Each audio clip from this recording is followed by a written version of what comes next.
Hi there. Hey, Hey. you said go earlier than What? They probably caught part of that go. you said 1, 2, go. Well, no, I said 3, 2, go. Oh, I three, said, two, go. Yeah. yeah, I said 3, 2, Hey, put a little space, and and then I go was said, I was like, did he just say go? And then you waved, and I was like, oh, sorry about that. It hey, was very confusing. yeah, I caught myself. I was like, that was a confusing way to do it, Ryan. And now you're calling me out on it. yeah, Hey, you know what? that's okay. Discord is being weird. And people sound like sometimes. So I apologize for that. It Yeah. hopefully will clear up. Um, Joe, would you Do I sound like Hmm? would I possibly what? Would you possibly reduce your sensitivity if you've changed that recently? I'm not sure. Sometimes it My doesn't come through. sensitivity. I Oh, don't know if it has anything to do with this, just the internet, or what. Um, it might not uh, be you at all. The sensitivity. uh, You sound yeah. good now. Let's find out. Let's find out. Let's get here and we'll see. Let's get it. Dun, Get dun, it dun, dun. going. Look It's it up. it's automatically determined sensitivity. Oh, okay. Wow. Can't trust it.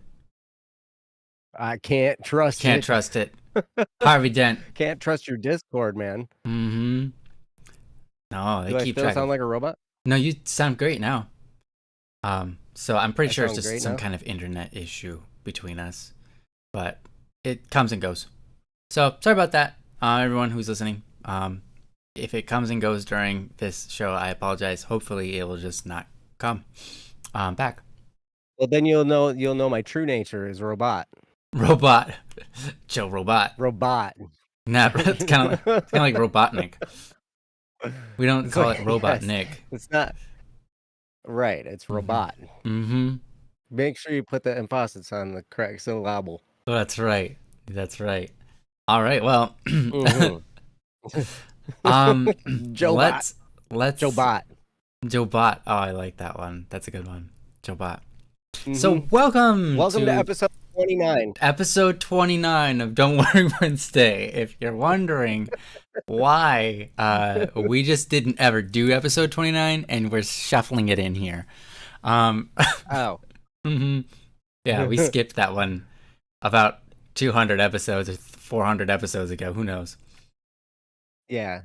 Actually, episode 29 would have happened before we even started doing Don't Worry Wednesday. Happened without us, so we're Yeah, you're redoing it. probably right. That probably yes, you're absolutely right. Mm-hmm. We're So doing welcome to it Don't Worry now. Wednesday. Yes, this is the show where we talk about just different topics, whatever's on your mind, whatever you're going through in life. Uh, life is not easy.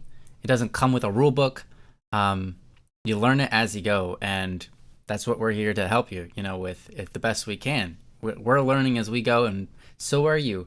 And people encounter problems every day, and to be able to have a safe place they can come and just open up, not be judged, be respected, and listened to and taken seriously, and given some perspective and help based on the experiences we've had in our life is the purpose of the show. Now, we aren't professional psychologists or anything along those lines. We're just people, and we've lived lives, and we've done our best to keep track of just the different wisdom presenting itself in our lives. Something that I think we could all benefit from doing more. As you go through life, look for the wisdom. Look for the wisdom in that hard time. Don't just celebrate that it's over. Kind of reflect on it Yeah. and think about it and be like, what was the key there? What happened? And to be able to get out of yourself and see different perspectives is really useful, and these are great tools for navigating life, and so we hope that we can share some. As well as us is the chat, and you guys are amazing and helpful, and Mhm. you guys, we always encourage your participation in just chatting if you want, just making humorous comments. That's always fun, but helping those in need as well, and you guys do a phenomenal job of that.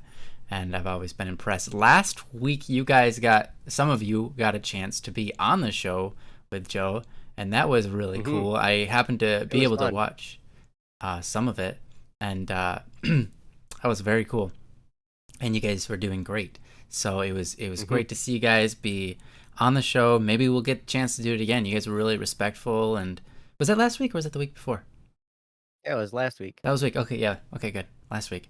Yeah, you guys were really respectful and helpful, and it was great. So props to you.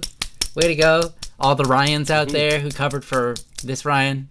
Yeah. Thanks for being my left leg and my one strand of hair. If I keep talking, you can hear me clapping while I talk. If I stop talking, nothing. But actually, when I talk, no, even when you talk, clapping. Discord does not. Yeah. Discord. I'll tell you what. It's the what do you call that? The crisp. KRISP. That thing. Yeah, that thing. I should turn that off. Yeah, shout out to the Ryans. Thanks, cats.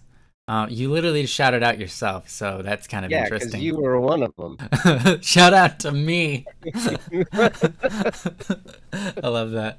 The collective detective, yes. Yes, the collective detective. It was fantastic. You guys did so great. I was so scared to do that show by myself, and then I was like, oh, maybe I'll invite other people to talk with me. And you guys took the show away. It was great. Because then I didn't have to worry about it. It was awesome. Yeah. That was awesome. I like how you started the show. That was pretty funny. You pretended to be me. Apparently, I sound like Mickey Mouse a little bit. You do. I mean, listen to yourself. Yeah, I know, right? Yep. That's why they love me. You know, they're like, "Could you sing more? I want to hear your voice." You know, and they're like, "Oh, I love Mickey Mouse." Anyhow, so great. Yeah. So yeah, I definitely understand anxiety. It's okay. Maybe next time. Yeah. You know, next time we do that, you know, you can do that. Be awesome. So, how you doing, Joe? Oh, just fantastic. How are you? I'm doing great, thank you. How are you guys doing in the chat? It's nice to see you all. It's nice to be back. You know, I would try to believe it, but just like you said, I just couldn't. I'm just not good enough at believing in it. Mickey Ryan, careful. The mouse will come for you. True. I better not do anything related to Disney. Who knows what happens? You can't even say Disney. Oh yeah, I mean Disney. We're gonna get a copyright strike because we said the word Disney. Joe, how many copyright strikes is that now? It's like 4. At least a bunch.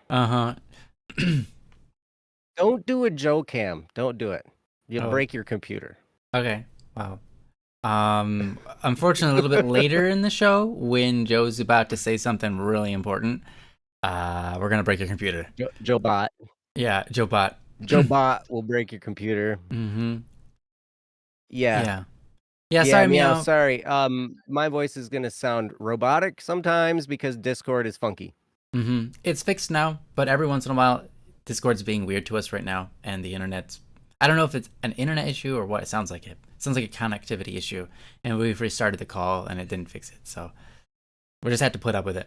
Every once in a while, he's going to sound a little bit roboty, but mostly everything's coming through just fine. So we're going to roll with it, and hopefully it goes well. Robody. Yeah. If I have a body like a robot, it's a robody. That just reminds me of a rowboat. Like Terminator. A robody? Okay, that sounds like a fitness item. Yes.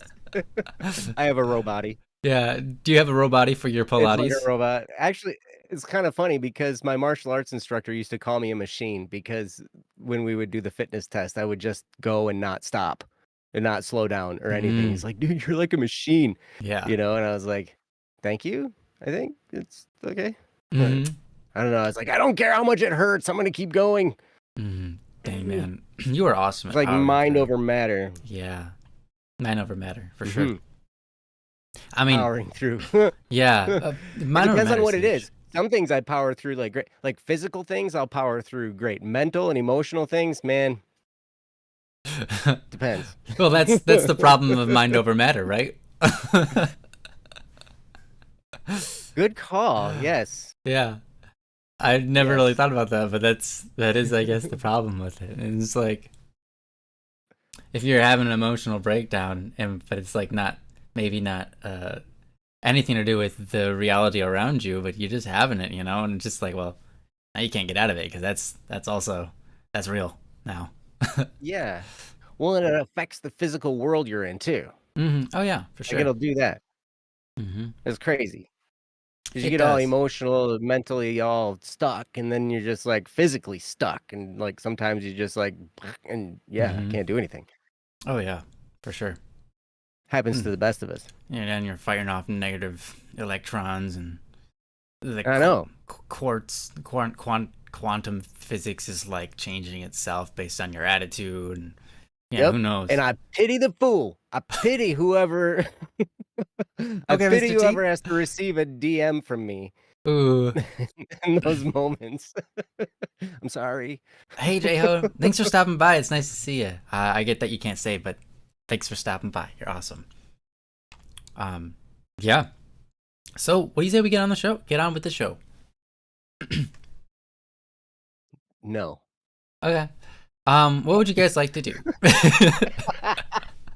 I just wanted to see what you would say if I said no. No, Ryan. No. No, don't. Okay, well, let's do something else We're not then. doing a show. Let's do something besides the show. Oh, okay. I Dude, don't know. you want some cheesecake? You want to see me eat some cheesecake? Too bad I don't have any.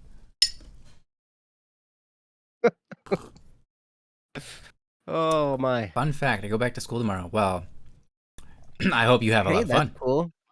Yeah. That hmm seems early to go back to school. I hear about these schools going back Yeah, earlier than normal, right? Like yeah. I've been my kids don't go surprised. back for like another 2 weeks. two To weeks from yesterday or something. to me, your kids were going back early, and here's I Meowlido know. going back literally in August. Oh my gosh, that's Yeah. so early. And cats Wow. went today. What? Mm-hmm. Wow. Rise against the machine, guys. Rage against the machine. That's right. White horses and something something white horses. Something something white Something, horses. something Yeah, I white know the lyrics. I'm horses. good with lyrics. Something, something white horses. Yeah. um, uh, yeah, I hope that the schools do have AC that works. Yeah, especially at this time of year. That's a good point, Sawale. Mm-hmm. Yeah. Oh, geez, you never stopped. Summer college classes for days. Ooh. That's an emote of some kind, right? The 9 9. Is that like a crying face? I'm going to guess it's like a forced smile crying face because I've never seen this. August, I've never seen this emote before. Would you like to explain it for us? For the Well, because all I see is 9v9. I'm like, you never stop 9v9. Yeah, I know, Like it's 9 versus like 9. It's like some kind of video game. Crying with forced smile. Yep. Okay, cool. Got it. Nice. perfect. All right. Perfect. We figured it out. Yeah. Yeah. Well, it And looks we've had pretty it verified. Now it's explanatory. Yeah. official. Yeah. Nice. Well, let's do a show here. Thank you all for joining us. You guys are all awesome and wonderful people, and we appreciate you. And this is a great day to be doing this. So I'm gonna go ahead and jump in. We've got one that's urgent, and they said they didn't mind whether they're here or not. So let's just start with that one. It's from Darian. It's titled "Job Loss and Judgment." I'm gonna do my best to quickly pull it up on the screen here for you guys. Gotta remember the buttons because I haven't done this in like 40 weeks. 40. 40 weeks You remember or how to do it? less. Could have been less. And almost there. I have an issue where I forgot that the window got resized, so I'm fixing it. Just give me one moment and Oh, that we're was good. in the midst of all of our audio issues. That Yeah. one that one that one slipped through the Yeah, that one cracks. slipped through the cracks. There we go. I got it up on the I've been screen. there before. Oh wow, you did so fast. Yeah, I did my You're so job. good, Ryan. Thanks, You're buddy. so good, I love you too. man. Mm-hmm. I love you. Yeah, I love you too. Don't worry about it, Joe. Well, you said you love me too, and I didn't say I love you first, and so I was like, well, I was just about to Okay, say I fair. love you. Fair. All right. Hey, Baka, welcome. Welcome. Such love on this show. Mm-hmm. Great. Yeah, I love. You know what? There's so much love. I can just say I love you Is too, and no my one has to say I love you. We can just be correct about that. I feel like my chat's delayed. Hold on a second. I'm gonna Okay. repop that up. Give me a minute. Okay, I'm ready. All right. So I'm gonna go ahead and read this again. This is from. Jeez. Darian, and it's titled "Job Loss and Judgment," and it reads the following. This is a long one. I'm really sorry in advance. I'll be upfront. I'm in young adulthood, so while I'm not really new to working, a lot of the adulting process is still rather fresh and stressful for me. The issue I want to address right now, though, is that during the second week of July, I got laid off for the first time. Though I won't get into what happened here, losing my job is where my current issues began. Honestly, I don't know what to do right now. I'm trying to find another job, but it's hard since I rely on public transportation. And more importantly, it feels like I'm not qualified for a great many things. I never graduated high school, and I decided early on that college wasn't for me.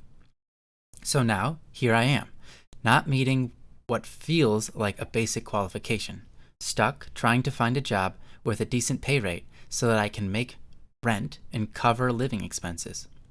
To say nothing of affording things I enjoy. And while that's already a major struggle, my real problem is that, simply put, I'm scared. I live with 4 other people. My older brother, our stepdad, his wife, and her son. And while I'm still a bit worried of what my stepdad's wife will have to say, I'm more worried about what my brother and stepdad will say, as I haven't told any of them about my unemployment. I just don't want to have them badger about what happened or lecture me about something I'm already stressed enough over. But more than that, I don't want them to think less of me because I'm ashamed. It's bad enough that I felt like a failure with a job, but now I also feel ashamed of the fact I got fired. For clarification, my family doesn't put me down. They just aren't great talkers. And sometimes, even though I know they don't mean it that way, their words make me feel lesser because of the way adults/others spoke about me and the words they use when my grades or performance was poor. I've always felt like a letdown, like an old baseball with a solid cork center but a dirtied and worn out surface. Despite my attempts to live unconcerned by others' perceptions of me, it's hard not to feel insecure. And so I'm at a loss. While I know my brother's judgmental, I know I'll get over whatever he says with time. But I don't want to disappoint my stepdad especially after everything he's done for me and my brother growing up. I just feel like giving up more and more with all the stress eating away at me. And I hate that feeling, which is why I decided to write to the folks at Don't Worry Wednesday. While I won't be interacting in chat since I use a pseudonym for privacy, but to still be able to identify my topic, I'll try to be here while you read this, even if I'm not able to make it to the stream though. Thank you for reading my topic, and thank you, in chat, so much for all your advice in advance. That's from Darian. All right, sorry, I had to relook at it because that's a new name. Wow, thank you, Darian. That's quite the conundrum, and I understand the difficulty of that. That's really hard, you know. And you're right. Even when you know they mean well, even when you know you shouldn't let others' opinions decide how you feel about yourself and get you down, it's hard to overcome that. It's hard to truly just outright have no care about what other people think in the lines of this kinds of judgment. It's important to care about what other people think, not only for fitting in socially, but also being aware of what's healthy and good for others requires a certain amount of degree of noticing them. And so this is just one of those things where it's like, it's something that's important and comes with a lot of good, but can be a curse, you know? And so I understand that completely. And I totally can resonate with the, not wanting to look like a letdown and being ashamed of yourself. I like how you put it, you're already ashamed of yourself. And on top of that, you're going to you're going to receive a lecture and some form of a punishment on top of, already not having the finances to work with this kind of scenario that you're in. And so it reminds me of like when you're pulled over by the police and it's just like, all right, yeah, I know, I already feel bad. Or like you get in a car crash and the police come and then it's like you get in a car crash and you're like, that sucks. Now I owe a lot of money, and now the police is going to come and lecture me. Like, that's not helpful. I don't need that lecture. Thanks. I've already figured out that wasn't good. It was not my intention in the first place. So things like that are annoying when someone comes and judges or lectures you when you already know. It's like, I already know. Stop, please. So yeah, and then also you say you don't feel qualified. Because you didn't go through high school and you didn't complete, or you didn't even really do college. And that's, my first thing I want to say on that is don't believe that. Don't believe that lie. You are completely qualified. I know that it's like, how would I know what you're qualified for? Well, I can tell you almost, okay, every job that I've ever had that would require any amount of knowledge, they teach you there at the job anyways. Mm-hmm. Step-by-step procedures. Like, I know people who are in chemistry in high levels, and it's like, yeah, they had to go through chemistry and learn things. But, like, when they get to the job, they're just like, don't worry about all that stuff you learned at college. This is what we're doing here, just, it looks like this, it looks like that. This means this when you see it on the computer, the calculations, and it's just like they take you step by step anyways. And it's like most people who have a profession are told to unlearn their profession once they get into their job. So I'm convinced that, not that college is unnecessary or unhelpful or unimportant, but rather you can learn. You can learn to do almost any job if you put your time and effort into it. And yeah, there's some jobs out there that require a great deal of pre-knowledge, like, of course, becoming a doctor or something like that, of course. If you're going to do, a chiropractic, your chiropractic things, you're going to want someone who's been through the ropes before they're just starting out and practicing on you for the first time. And you're like, okay, that's dangerous. Yeah, Yes, yeah. Some absolutely. of these jobs out there. You got there. to have some training. Yeah, right. Sure. Some of the jobs you're going to want training. But there are a lot of jobs that you might feel like, okay, I didn't get my GED. I didn't graduate from high school. So, am I really smart enough? Let me tell you, you're fully capable. If you just put a little bit of time and effort, you can learn like 90% of the jobs out there.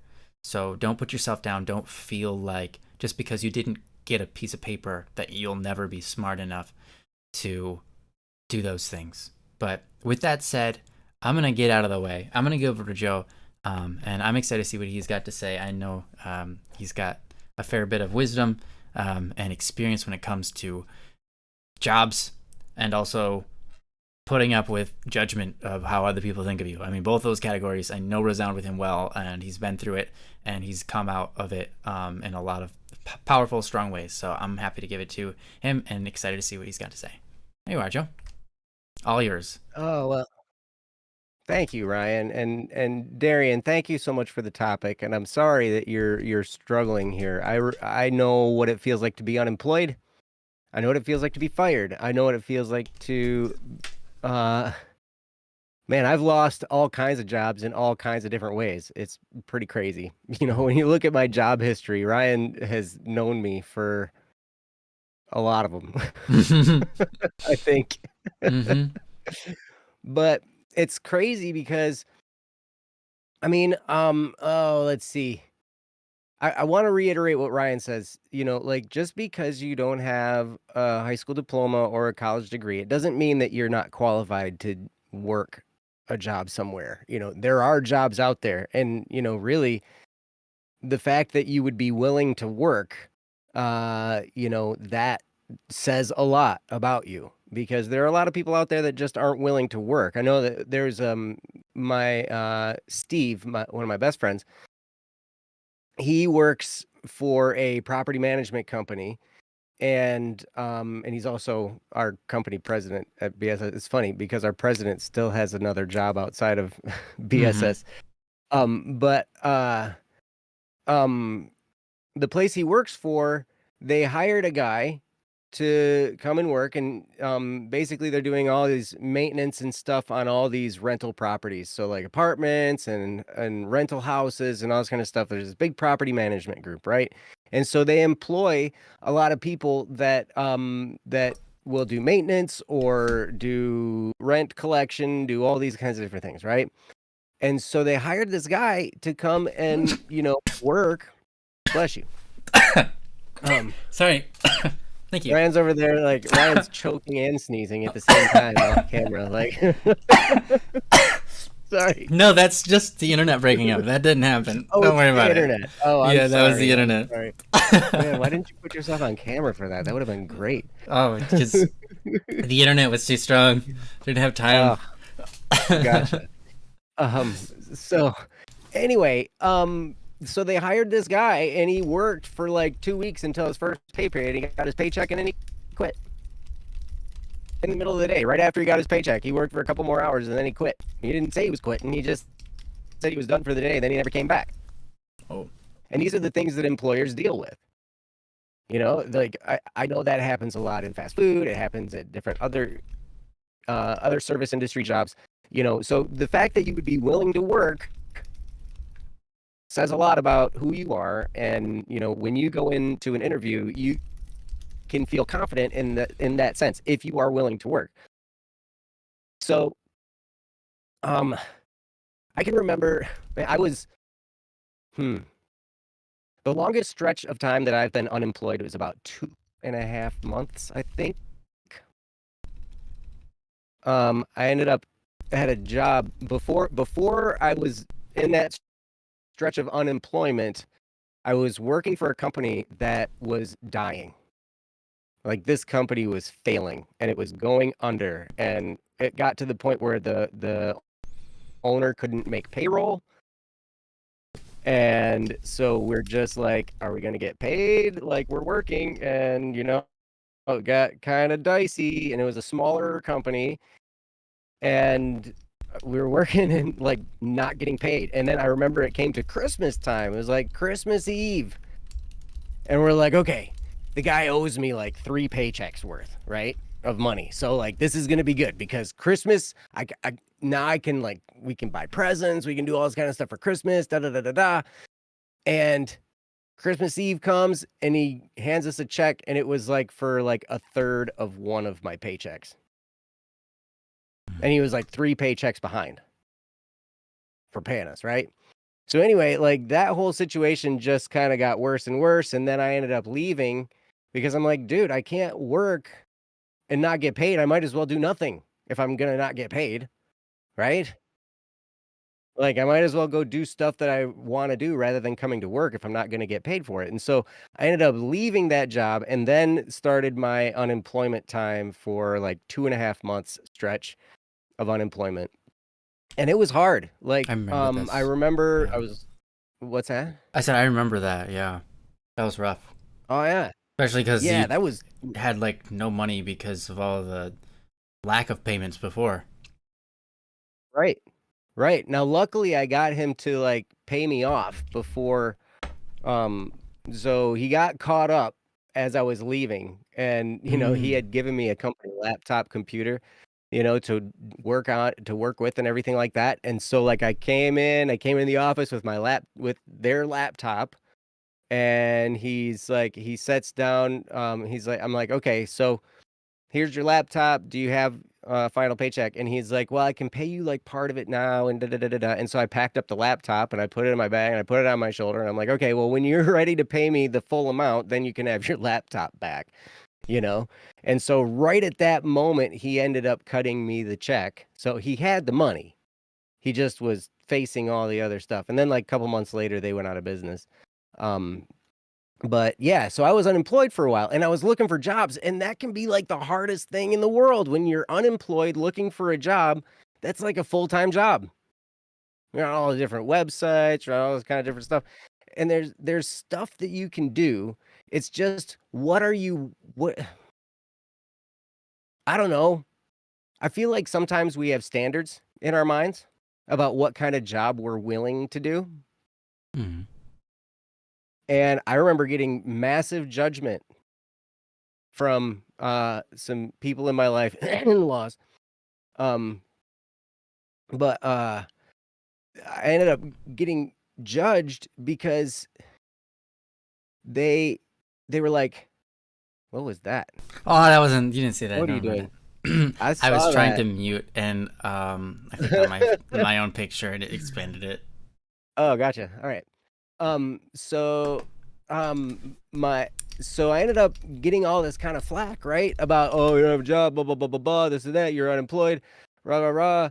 And then I'm like looking for a job, and Sorry, it's okay. Cats, you're hilarious. Man, oh man.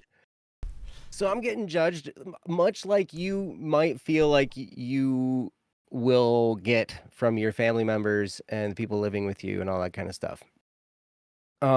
So I know what that feels like because they were judging me, first of all, for not having a job. And then I'm looking for a job and they're asking me how the job hunt's going. And I'm looking at different stuff and I'm telling them the stuff that I'm applying for. And I'm telling them all the stuff I'm sending my resume. And I talked to a professional resume person that I had met and paid like money to get my resume all like looking good and, like a professional, whatever. And so then I was sending out my resume and I'm sending out, like all this stuff. And I was bound by my physical location. I couldn't move anywhere. And so that was a struggle too, because the area we were living in was really depressed. And so there was not a whole lot available. And so I'm looking and looking and looking for jobs. And they're like, "Oh, well, that one sounds like it might be good. How did it go?" And I'm like, "Well, I haven't heard anything back yet." "Well, why don't you call him?" And I was like, "Well, I did call him. I called him 3 times. How many times should I call him?" "Well, try calling him again." And I'm like, like at some point, it's like, okay, whatever. And so then I just started looking for any job because for a while there, I had in my mind, well, I'm willing to do this kind of work, but I'm not willing to do this kind of other work. I'm not Mhm. willing to work for minimum wage. I'm not willing to work at a restaurant. I'm not willing to work because I already worked at a restaurant. I don't want to do that. I'm not willing to work retail because I already did that a bunch of times. I know, all this stuff, right? And because part of it was because I knew if I applied for a position like that, all this garbage was going to come flinging at me from the people around me. Mhm. And it was good, like, well, well, what kind of money do you think you're gonna make with that? And so I started applying to all these different places. I started applying to fast food. I started applying to retail. I started applying to all these entry level jobs because I didn't care anymore. I was just like, I got to the point where I was like, I don't care. I need money. We need money. This job makes money. I don't care how little it is at this point. I need something to start with because I'd been unemployed long enough. And I was just like, I'll do anything. I don't care what it is. I'll apply anywhere. And so I started doing that, and then I was getting flack for it. "Well, what kind of money do you think you're gonna make with that? That's not gonna be a high paying job." I'm like, "I know, but it's gonna pay something, and something's better than nothing." And here's another thing. When you have a job, it's easier to get a different job. than when you're unemployed and trying to get a job. So right now, like if you're in this time period, I don't know how long you've been laid off for. I don't know how long you have been unemployed for, but the longer that time period goes, the harder it's going to feel for you to get a job. So what I would do if I were you is I would just be like, hey, whatever job makes some money that I can do with public transportation, all this kind of stuff, you know, find those things, anything, because anything can be a starting point. And that's what you're looking for. You're not looking for the job that you're going to do forever at this point. You're not looking for the job that you're going to turn into a lifelong career at this point. What you're doing right now is setting yourself up to be in a better position to get the next one, right? You're basically setting up your springboard. That's kind of how you got to look at it, because then, so I got this job at a boating supply store, right? Boating supply, West Marine, in my area. And I worked, I worked regular retail hours. I worked as a sales clerk, whatever. Didn't pay very much at all, but hey, I worked and I made some money and, brought it in. And then as time went on, I got a different job, and then I got another job. And then before I knew it, I had like 3 of them. And then I was like, I got to start, getting rid of some of these jobs because I'm working too dang much, right? And then it's like, well, if you're not going to work 3 jobs, then how are we going to get enough money? And I'm like, I don't know, but like I can't keep doing this. Like I'm dying. Like I'm not going to be worth much to you if I'm dead. Right? Yeah. So like so it's crazy, right? So I understand where you're at, and I understand the fear, I understand the shame, I understand how you feel like low and worthless maybe, because I went through all of that. I know what that feels like, and it's so hard mentally to go through that and to continue looking for jobs and to continue putting stuff out there and then, coming up with nothing. But at some point, at least for me, I had to get to the point where I didn't care anymore what job it was that I got, as long as it made me some money, because I had just gotten through having a job where they didn't pay me for working. Anything's more Right? than nothing, huh? Exactly. And so I was working and not getting paid. So now it's like, okay, if I'm going to go get a job, I'm going to get a job with some place that has a reputation for being able to pay their employees, right? And so that's what I started doing. And I haven't been unemployed since. I've generally had more than one job up until I had my inspections business. And when I started my inspections business, I had 2 other jobs at the time. That was a third one that I added on to that again. And then over time, I was able to get rid of one of my other jobs, like my third job, and then I got rid of my second job, and then I was full-time doing inspections until now. Here I'm full-time at BSS. And you know, man, but I can remember those days. It was cold because, like I said, when I was unemployed, it was just after Christmas time, right? When I left that job that couldn't pay me. So it was cold out, it was freezing, and, I would just do anything, and I would, every once in a while, a neighbor of mine was he was in construction. He installed data cable, like big, lots and lots of data cabling into new builds and into stuff like that. And so he'd call me up once in a while and be like, hey, I can pay you like $20 an hour. You want to come and pull some cable? I'm like, absolutely, let's go. And so at least that fed me a little bit. I got a little bit of money here and there, from this neighbor to kind of struggle through, and then started getting more jobs from there. But I don't know, Darian, my heart goes out to you. This is tough. I know. It's hard. And mentally it's harder than it is physically. Because physically, when you're not doing anything, it's not that physically demanding, right? But what's going on is all this stuff in your head. You're feeling ashamed. You got fired or you got laid off, whatever. And you got to explain this to people who are close to you. And then they're going to say what they say. And that's probably going to be hard. And I know that can be really scary, but they might be able to help you as well. They might be able to offer you some ideas. Now, sometimes the ideas they offer may be good, and sometimes they may not be so good. But the key there, when you're taking people's advice or when you're taking people's suggestions about what you need to do for a job, sometimes like what I had to do was just sit there and listen. I had to just listen and say, okay, and do the like my old roommate used to say, I just nod and smile. Hmm. I just nod and smile. And I listen, I pay attention, I say, oh, really? Okay. All right. Yeah, I'll try that. And the thing was, is I was trying these things that they were suggesting and they just weren't working. And so then they were telling me that I wasn't doing them right or something, right? Like, but man, I know how hard that can be. Public transportation, I know that can be tough too. I don't know if it's buses or trains. I'm not sure where you live, but in my area it was buses.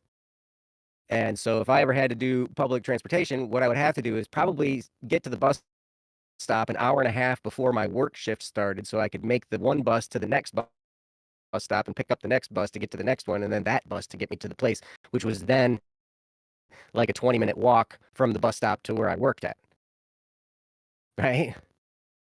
So it can be a little bit dicey, but it can be done. And you would be amazed at what you are capable of. You will go through this time and it'll be hard and it'll be painful and it'll be stressful, right? But then eventually you're going to find something that's going to click, it's going to connect, and it's going to springboard you into a better future. Hmm. And then you're going to look back and you're going to be amazed at the things that you were capable of doing. Because you're like, oh my gosh, when I was really under the gun, I was actually able to make some stuff happen. And even though it's stressful and it's hard and it's painful, I know you can do it.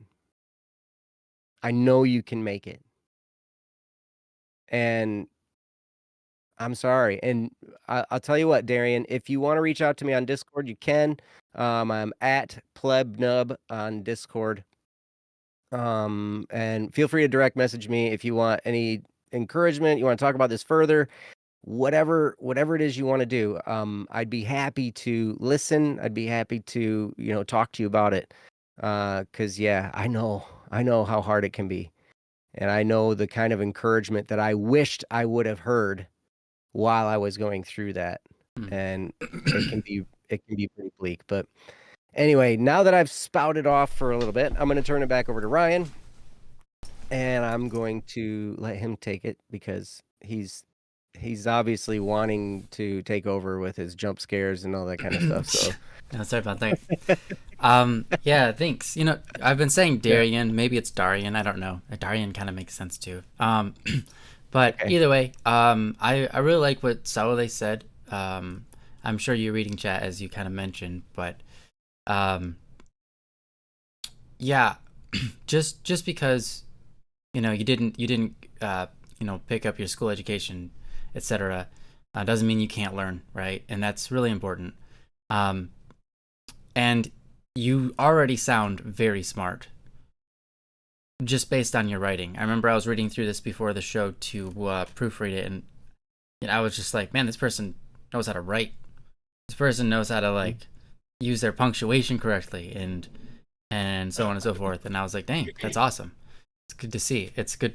It was easy to read through and enjoyable. And so you're a great writer. You clearly are educated. You don't speak at a low level. And so I want to say one thing that's important that you might already know this, but maybe you don't. Here's when it comes to applying for jobs, because you're going to have to get out there, you're going to apply for jobs. And just like Joe said, don't feel like something's beneath you and don't feel like something's above you. Just apply, right? And here's what you want to do. I don't know how it is where you are, but I can tell you this is a pretty universal suggestion or piece of advice that works. When you go apply for a job, do your darndest to get an interview. Mm-hmm. Request an interview, if you will. Demand an interview, but politely. Say that you'd like to have an interview. You'd like to have an interview with their hiring manager or whatever it is that they have. And here's why. When you get an interview with someone, this is important. When you get an interview with someone and you make an impression that's enjoyable, that they enjoyed you, they enjoyed your presence, you have a much stronger tool than a resume. Unfortunately, that's just how it is. Fortunately or unfortunately, if you can put in your resume, and that's great.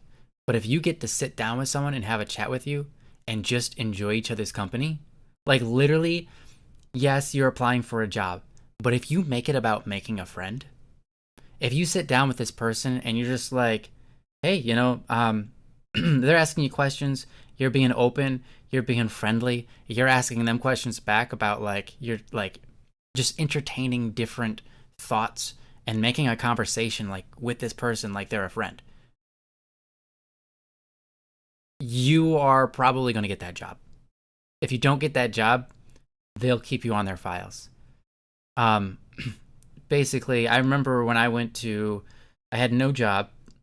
I went to Colorado. My brother, my brother's wife, and I all started applying for jobs. And basically, this is what we did. We went out. We all had jobs within 2 weeks. Mine took a little bit longer because I was promised a job, and then they're like, all right, we're going to hire you. And then the guy who said that got fired. And he never told anybody about me. And so I was like, hey guys, what's going on? And they're like, we don't know. And then finally someone realized, oh, I think that person who hired you on got fired and they didn't fully make it into the books. And I was like, oh, okay. Well, now I'll go out and do more applying for jobs. But there was one job I applied for, and I got to sit down with the owner, and the owner was just like, basically, I just made conversation with him. I just am friendly, right? Like, if you can relax and just be a joyful person, they're gonna like you right on the spot, because that's the kind of people they want. They want people who can handle their job, not have stress, not feel anxious, right? But do the job, but also be friendly about it, be happy, and that leaves an impression that makes them like you. And if they like you, they will want to hire you. And so I had a person, I met with the owner, and they were like, hey, I really like you, and unfortunately, we're not hiring right now, but I own another business. Would you apply there? We're not hiring there either, but I really want you in my books. Right? So things like that will happen. And then when a position opens up, hey, you might be the first person they call. And I mean, that's probably the only interview I didn't land a job. Any time I've actually got an interview with someone, it's the only one I didn't land a job at. So if you can, the job I ended up getting was at a bakery, for a grocery store bakery. And that was probably one of my favorite jobs I've ever had. It was great. I loved it.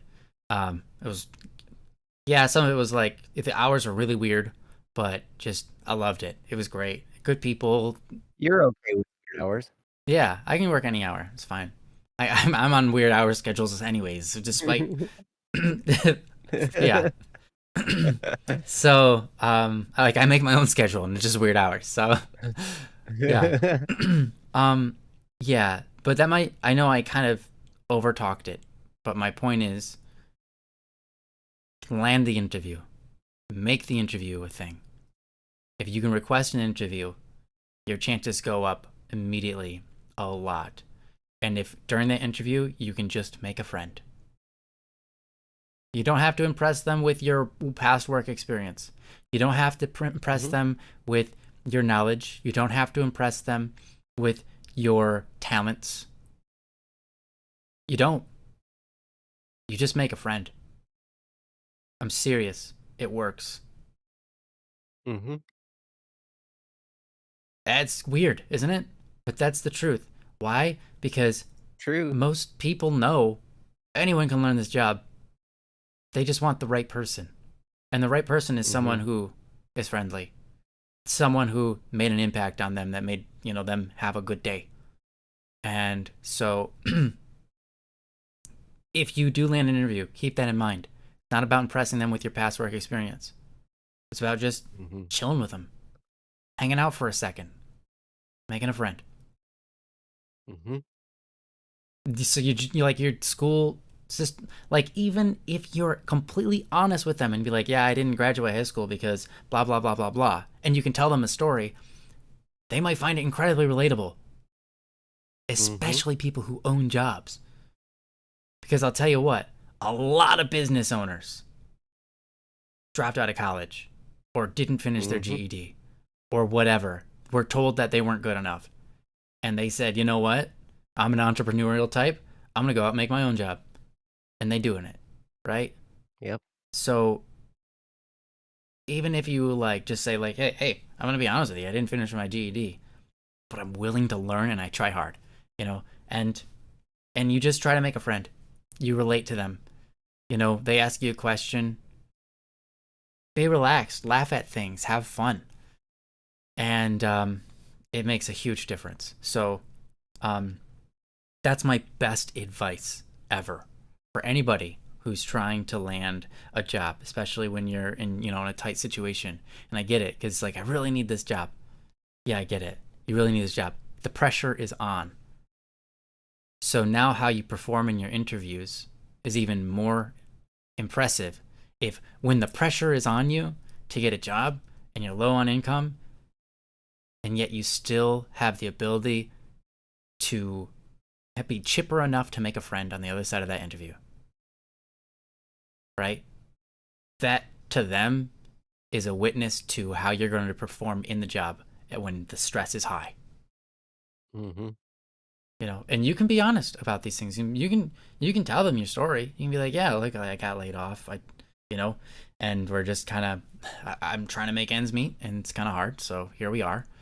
You can say those things, and um, not in like a poor me or pity me kind of thing, but you never know what's going to resonate with someone. If you're making a friend on the other side, just be honest with who you are, and be honest with them about who you are and your circumstances, and be friendly, and they're going to appreciate that. They're going to feel like they really get to know you.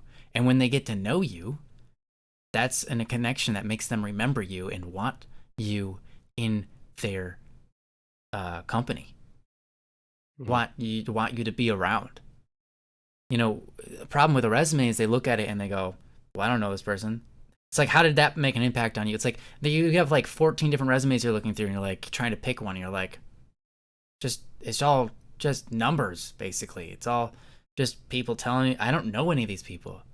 You have one person Mm-hmm. that actually lands an interview with you and you feel good about them, 100% of the time they're getting the job over anybody's who submitted a resume. Not that you can't submit a resume. It's important to. You should. But I'm just saying, if you land that interview and you make a friend, you're in. Your chances are way higher. So I want to give you that bit of advice. As I've already said, you're qualified. Don't undercredit yourself. Don't think that you're too good for a job or that a job's not good enough for you. Just apply, and get what you can get. Especially if you feel like right now you're kind of just scraping by. Mm-hmm. Um, Anything's better than nothing, and you should feel proud of whatever you do, because I'll tell you what, some of the lowest paying jobs are the hardest. Mm-hmm. Some of the lowest paying jobs are the most demanding, and that is a testament to your character, your Mm-hmm. strength, your ability to push through in hard conditions, and that's amazing. So So I want to give you a bit of encouragement there. As far as, you know, being afraid of what other, being afraid of how your stepdad or brother and so on might feel, um, yeah, it's going to be hard. But the thing is, you already know that whatever they say that's negative doesn't really matter. You already know that it might be tough. They might take it harshly. They might lecture you. But you should not feel like a failure. Here's the thing. You're in the positive. You're not in the negative. And what I mean by that is you had a job and you worked it and you gave it your time and effort, right? And you had it for a time, right? And that's good. And sure, they laid you off. Okay. But you've proven that you can hold a job. You've proven that you can do it. And it's just a matter of doing it again. That's all positive. You can look at it in the negative and be like, well, I got fired because I'm not good enough or whatever. That's not true. Because you got laid off. Right? That's different than being fired. And even if you did get fired and you're just using a different terminology, that's okay. You're still in the positive because you did it. Right? You managed to do it for a time. And you can do it again. And you can learn, important, yes, learn from whatever mistakes you might have had. Learn from, if it was, you showed up late too many times. Okay. There you go. Just don't do that. And you're like, well, it wasn't my fault. Okay, I understand. It wasn't your fault. Then if it wasn't your fault, then it wasn't your fault. Don't beat yourself up over it. Sometimes people get laid off over silly things that have nothing to do with their performance or anything. That happens a lot. We have a person on BSS staff that's worked a lot of jobs and gotten laid off of many of them because he's in the tech industry. And the tech industry, coding and so on and so forth, a lot of them only need you for a time. And then they're like, well, we've got your program and it's working, and we're downsizing. So you're laid off, So, he's been laid off many times, but it has nothing to do with his work ethics.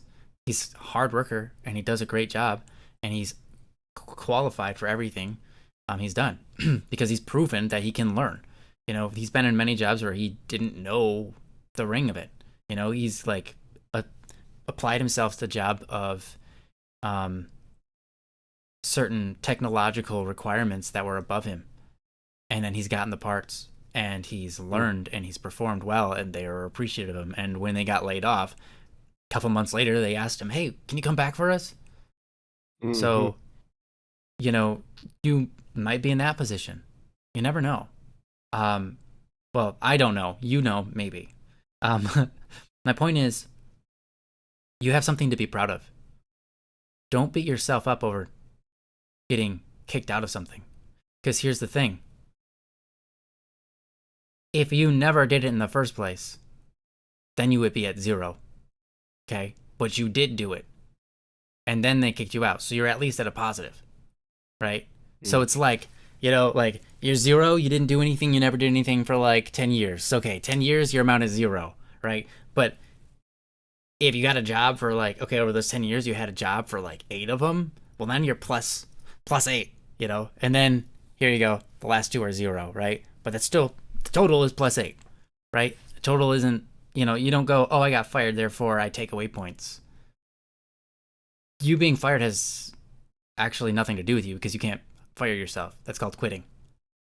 And you didn't quit. So, sounds to me like you worked hard. Sounds to me like you did what could. Sounds to me like you put effort into the job. It sounds to me like you didn't want to lose it. You didn't decide, okay, I'm done with it. You didn't make that choice for yourself. So sounds to me like it was out of your hands. Here you are. And so don't beat yourself up. And if other people beat you up about it, know that what they say doesn't really matter. Mm-hmm. Because here's the thing, someone's beating you up about it. How is that helping you? Right? It's not. So if it doesn't help you, what's the point of it? There's no point. Don't pay any mind to it. Continue on with life. It's just like guilt. And what you are suffering here from is a little bit of shame. So it's a lot like shame. You know, you can take shame, and shame can steer you in the right direction, but only if you take your shame and you say, I'm going to make this shame into something good.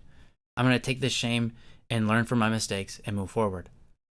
But guess what? You can also take your shame and just beat yourself up over and over and over and over until you're ground up ashes into the dirt and you're just doing nothing and you're lazing around because you can't pull yourself together, right? Shame can do that to you, but it doesn't have to. Guilt can do that to you. It doesn't have to. You get to decide, how do you want to utilize this emotion? How do you want to utilize this emotion? Are you going to take this emotion and use it to move forward? Or are you going to take this emotion and let it decide for you that you're just not good enough? Both will become true depending on how you decide you want to live your life. If you decide for yourself, oh, my shame is bigger than me, and I want to stay here in shame, and I want to stay here thinking that I deserve to feel this, and anything anyone says to me, I deserve, and I'm not enough in life. Then guess what? Unfortunately, that's how you're going to go about life. You're going to live your life based on those principles, and it's going to suck. And I'm sorry. And you're not the only one. If you do that, if you decide to do that, if you decide that's the road you want to take, you're not the only one that's taking that road. A lot of people have. A lot of people have. And they're not happy. But there's another road, and it says, I'm going to take my shame, and I'm going to build on it. I'm going to take this guilt or this shame or this bad feeling, and I'm going to take it and learn how to improve upon myself with it. I'm going to use it to something good. I'm going to pave the path forward. And I'm not going to make this overcome me. I'm not going to let shame overcome me. I'm going to use my shame and use it as to use one of Joe's analogies as a springboard. I'm going to use my shame as a springboard, because you could do that if you want. It's just a different road, and I can tell you that leads to a lot happier of a life. Is it challenging? Yes. Does it require you to work hard? Of course. But you are already working hard. You're already working hard. I get the feeling of like, well, I worked hard before and it didn't pay off. Mm-hmm. Okay. Well, you tried not working before too. Did that pay off? But the answer's like, oh, nothing pays off. Okay. That's dumb. That's not reality. Chances are you can do something and it won't pay off. Yeah. But if you don't do anything at all, nothing will ever pay off, because there's nothing to pay forward, you know? And so you have to decide that you're going to try regardless, right? If you like, it's like being a good person or being a bad person. It's like you just decide. You decide. Regardless of what kind of benefits it gets you, right? You can be evil and require and achieve a lot of greatness. You could be an evil person and get a lot of fame, a lot of money, a lot of things that you think are nice. But you will be like, you won't be proud of yourself. You know? And that's a whole, that brings a lot of whole issue of self-hatred and gross messed up head stuff that it's hard to go through.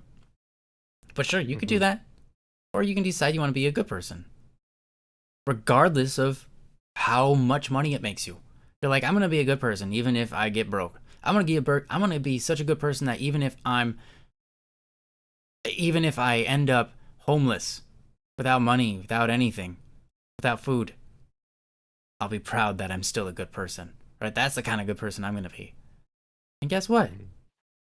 You'll be happy. You're going to be happier there than the person who's rich feels comfortable. And that's how life works. Because I'm not saying that by being good you're going to achieve nothing or you won't get rewarded. My point is you pick a path and that's all you can do. And you decide, am I going to pick the path where I'm proud of working, I'm proud of who I am, I'm proud of the decision I've made? Or are you going to pick the path that you're unproud of? Because it has nothing to do with what other people say. I can be a good person, people can mock me. Still proud I'm a good person. Right? I could be evil, people could mock me. If I'm an evil person, I'll still be proud of the fact that I'm evil. It's true. Won't lead to good things, but for the world, but it's true. People who are high on their high horse are on their high horse. Thing is, that's true. You have to make a decision. Am I going to work hard and be proud of that, or am I going to let my shame crush me and not work hard? And you know the best answer. You know the right answer. You know that you're going to have to get out there, and you know that you're probably already doing that. You aren't waiting for us at Don't Worry Wednesday to tell you that. I'm just encouraging you. You know that you want to be a good person, probably. I mean, I'm not going to pick for you, but chances are you don't want to cause a lot of harm to the people around you. It sounds like, based off of the things that you said, that you care about the people around you and you don't want to disappoint them because you care, and you're going to act that out. That's because you're a good person and you care about people, and that's the kind of person you are, and I think that's great. And so that's the path you're going to move forward with. You don't just stop because people say things. You don't forfeit the path just because some people are going to look at you different. You don't forfeit the path even if it means you don't make as much money. You don't forfeit the path no matter what. Because if you've got that kind of foundation where you say, I will not forfeit the path of being a good person, or I will not forfeit the path of whatever it is, that persistence will pay off. And it might not pay off in the ways that you experience or you expect it to. Might not make you a millionaire, right? But it will pay off. Internally, in your head, how you live your life, how you feel. Externally, in the world around you, how you've impacted people around you, that especially, it will pay off. So having a foundation is important. Don't let your foundation ever be shaken by what other people think. Don't let your foundation ever be shaken by how other people might lecture you, or, the fear of letting others down, right? Who cares if you let others down? You have to be you, right? Who cares if you let other people down? You have to be the best you. If that's not good enough for them, then they're not with it. They're not with it. They don't know. They don't know yet. That's all. Doesn't mean that they're bad people. Doesn't mean that they're not worth listening to for their opinions from time to time. But if they, if they don't get it, they don't get it. So you have to be you. You have to decide that you're going to not let the shame crush you. Not let what other people think of you affect you when it comes to you doing what you believe is right. And when it's something you have no control over, like you have no right to feel ashamed. I want to say that's my last thing. If it's something you have no control over, you have no right to feel ashamed. You can't take responsibility for things you cannot be responsible for.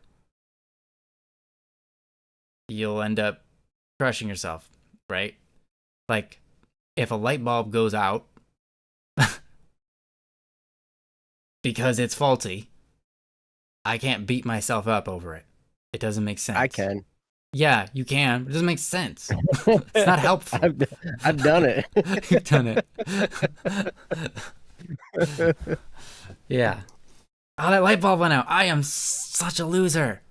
Man, oh man, I can't believe that thing fell. Yeah. Yeah. I'm terrible. Mm-hmm. If it's out of your control, like being laid off, that's not in your control. You worked. You put your time in, you put your effort in, right? And you did, whether you did your best or not, you gave it something, right? And yeah, you should always try to give it your best, but hey, we're not always at our best. So, you gave it what you could, and you fulfilled your job to whatever your ability was. And if you got laid off, that's not, I mean, you could say it's your fault for not being as good as the other people around you or whatever, but that's probably not even necessarily true. Who are they to judge, be a good judge of your potential and character and so on? That's all up for, that's up for debate. And it's a debate that won't end with any answer. So, my point is, if you got laid off, that wasn't your decision. So if you feel ashamed of a decision you didn't make, you're taking the shame of another person and putting it on yourself. Because if they made a mistake by firing you, because you're good enough for the job, and they made that mistake, or they had to make that choice because they didn't have enough money to keep you on, or whatever it was, that's on them, and it's not on you. So, I don't know the circumstance of why you were let off, and it could be something like, well, I showed up late too many times, and if that is on you, then sure, that's on you. That might be on you. Yeah, it was their decision, so part of it's not on you. You didn't make that decision, right? They're the ones that let you off. You have to give them that much, that they're the ones that made the decision for you. Mm-hmm. And it wasn't you. You can take responsibility where you can so that you can use it to pivot yourself forward. But beyond that, let the rest go, right? And if someone wants to lecture you about it, understand, like you said, it comes from a place of wanting the best for you and them being frustrated because of things are stressful, Mm-hmm. hard times are, well, could be a bit of financial stress on them, and it causes more of it, and they're a little bit struggling, and that just causes them to explode and has, that's not really on you. That's not really on you. And so you just have to take it and move forward. And to just be like, you know what? Yeah, they had a little explosion there. Yeah, they had to lecture me. I understand that they're human. I understand that really in the end they just want the best and they want to be happy, and this is getting in the way and it's rough for them. I'm going to just do my best.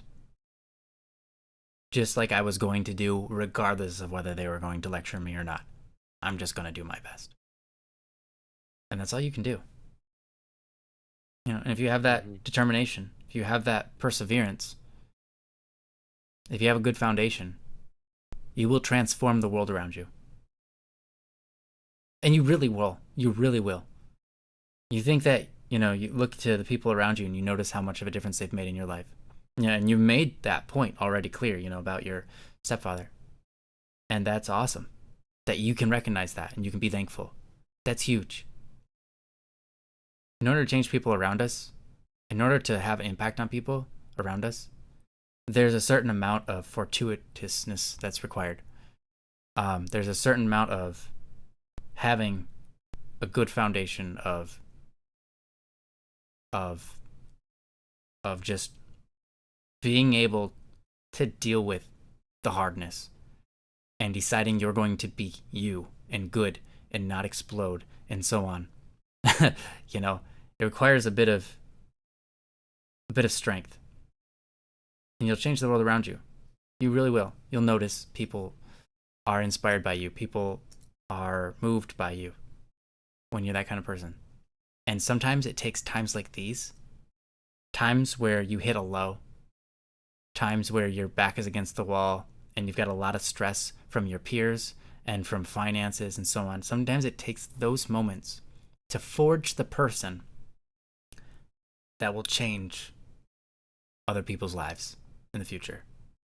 And you'll look back at it and go, I am happy I went through that stressful scenario because it helped forge me into the kind of person that changed the lives of many. And you can't ever know all the people you've changed the lives of, and sometimes we count ourselves low in that regard when we are much higher than we're aware of. But yeah, one day you might look back at this. As long as you make the right decisions here, not right as in the correct ones, but what right as in like, I'm going to try to do my best. I'm going to try to do the right things. I'm going to try to give it my all. You'll look back at this and be like, you know what? That was really good for me. Despite how difficult it was.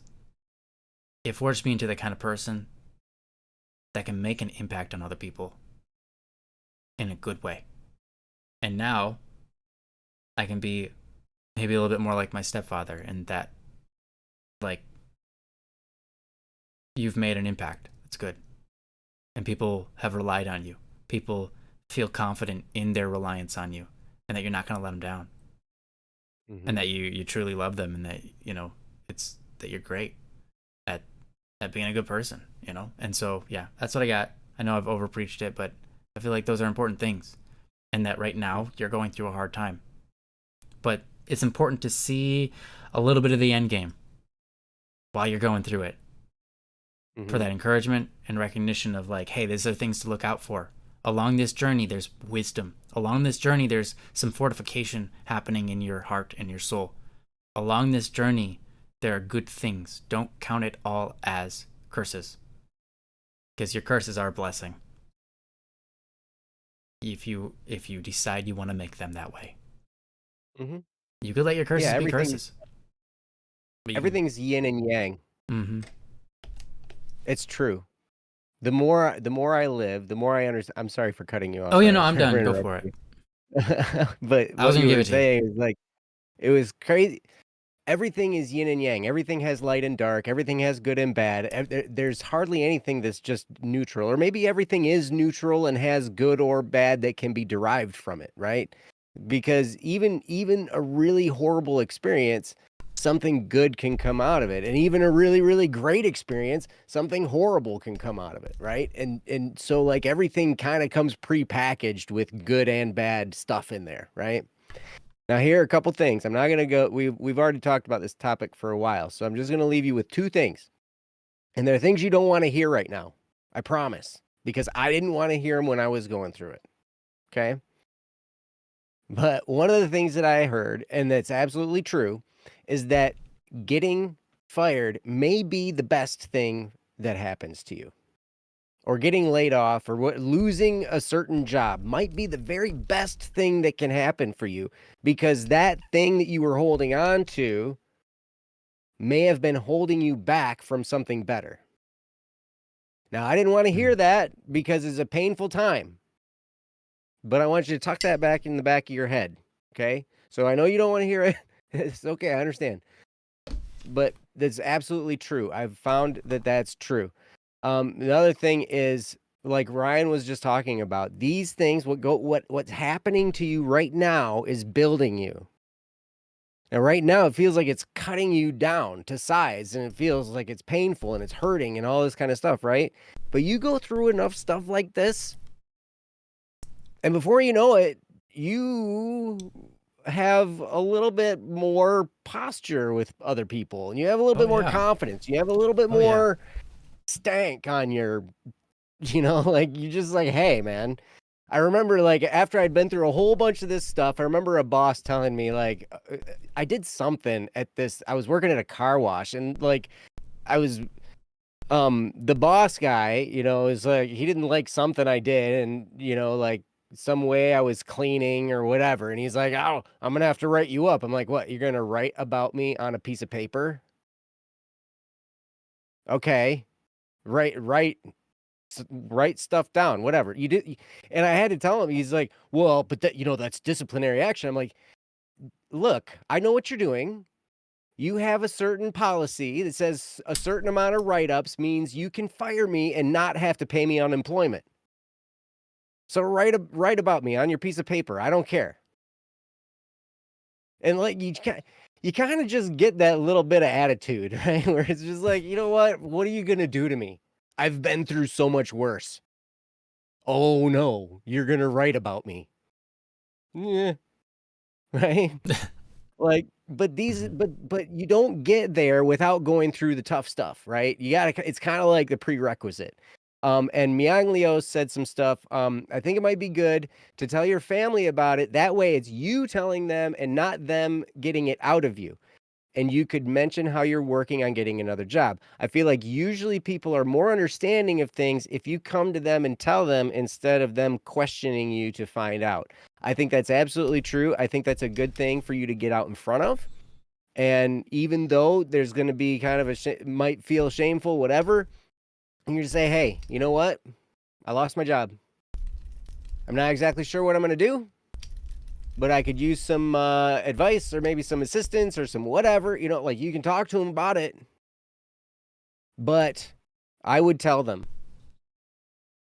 And just know, because now you are the one in front. You are the one bringing it to them. And you can be prepared for the backlash or whatever comments or whatever emotional outburst or whatever, right? Mhm. You can be prepared for that better Yeah. if you're the one who brings it up.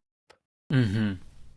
If you if you try and hide around and try to act like you're going to work and not really going to work and all this kind of, like trying to hide the stuff and do all this kind of sneaky whatever,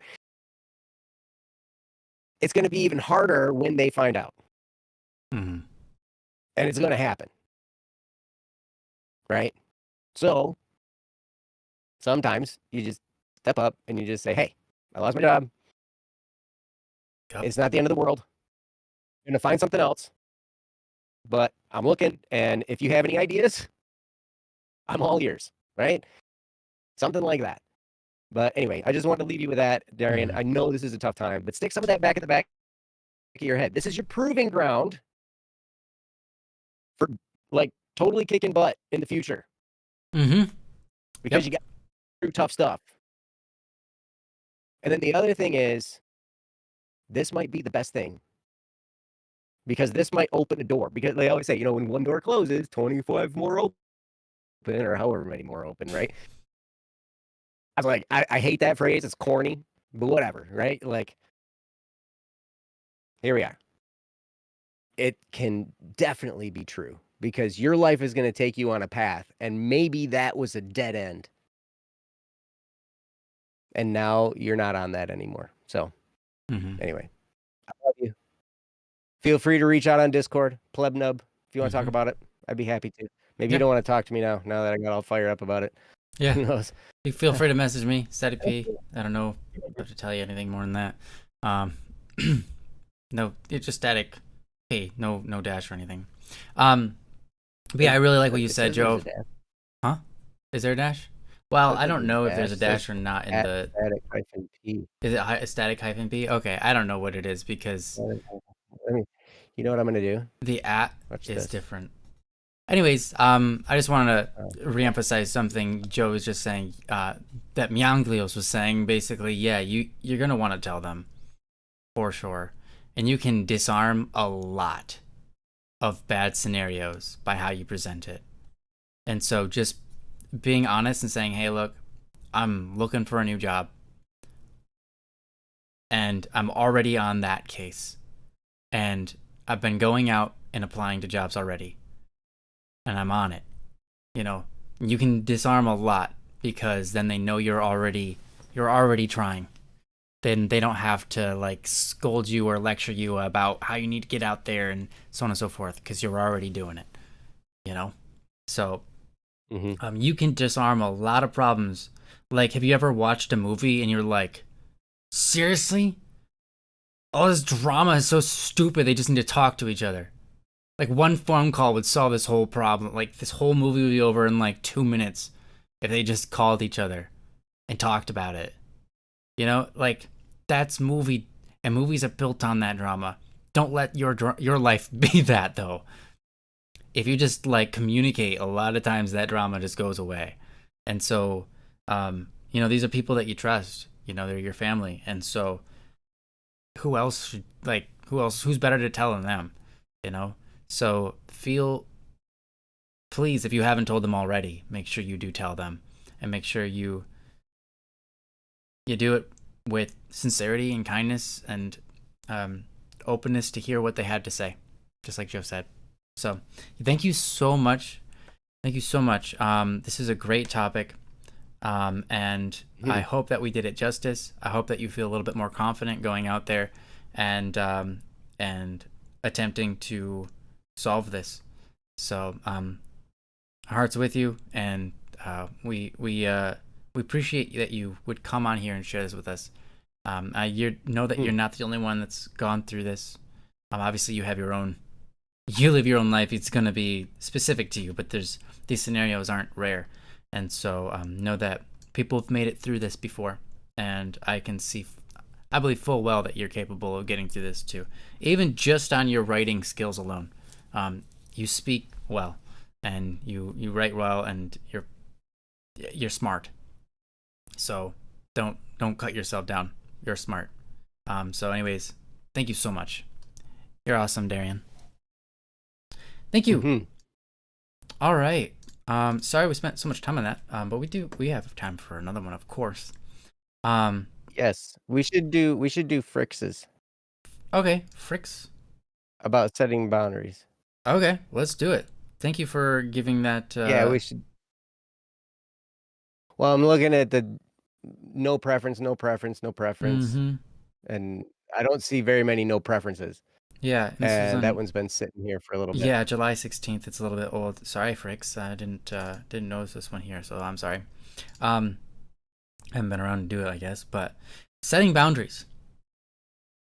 Well, and I wanted to do this when you were here. Like, actually, Fricks reached out to me, and and I was like, oh, this would be really good for when Ryan's here. And then and then we didn't do the show, and then you weren't here or whatever, and then we didn't do it, and for whatever. Anyways, big mess. Now here we are. Big mess. Here we are, and we're ready to solve it. Yeah. Thanks for being patient with us, Fricks. Really appreciate that. Yeah. I like the spelling, PHRX. That's really great. I've got the topic up on the screen. If you guys want to read along, feel free to do so. The title of this is Setting Boundaries. It's by Fricks, and it reads as follows. Sorry if this is all over the place. I suck at writing my thoughts down. I make content and have a decent following, but I have been having trouble setting my boundaries. I like interacting with people who enjoy what I do, but I feel like there's a disconnect, if that makes sense. Like, they have this image of me in their head, but it's not me. I have trouble setting that boundary because I'm a bit of a people pleaser. On top of that, I've received threats before for not responding how someone wanted. I'm sick of being told you should have expected this as a content creator, or, oh, the internet is like that, get used to it. I'm still a human behind what I put out. I don't know how relatable this is to you guys as content creators, and to be honest, I don't know what I'm looking for. Advice on setting a boundary? How can I push back the fear of being threatened again? I don't know if these are just general questions. I'll take any thoughts you have. From Fricks. All right. Well, thank you. This is a really great topic. I appreciate it. I appreciate you sharing this. And this is very relatable to me.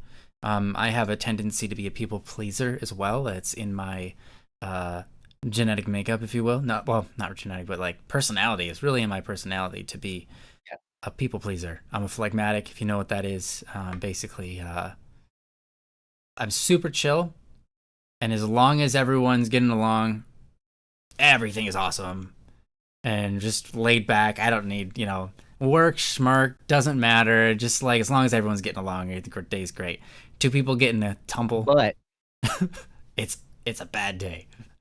but Mm-hmm. It's a big you but. are more stubborn than the other personality.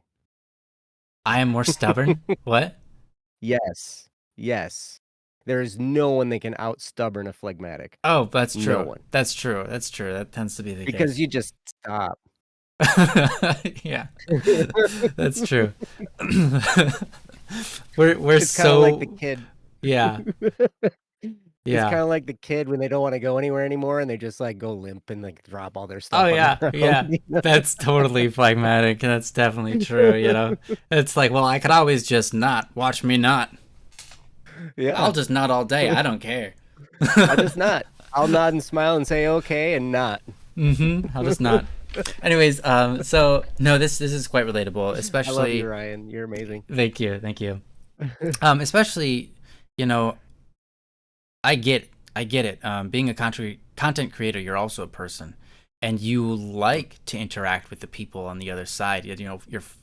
Your fans are your friends, and you try to make it that way. You try to respect their identity as a human just as much as you want them to respect your identity as a human, and I really appreciate that about you.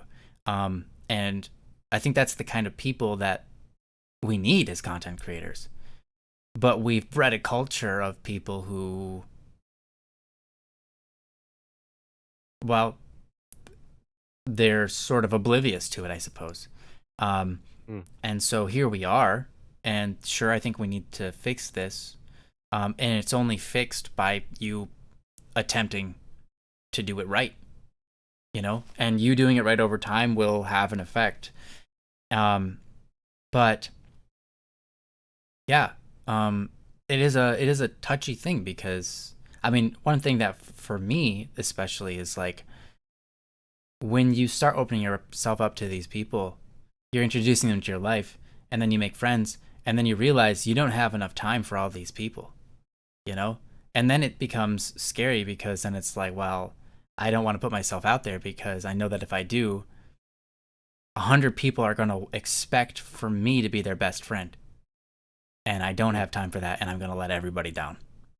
And it's going to be I'm going to get like 30 messages a day from however many people.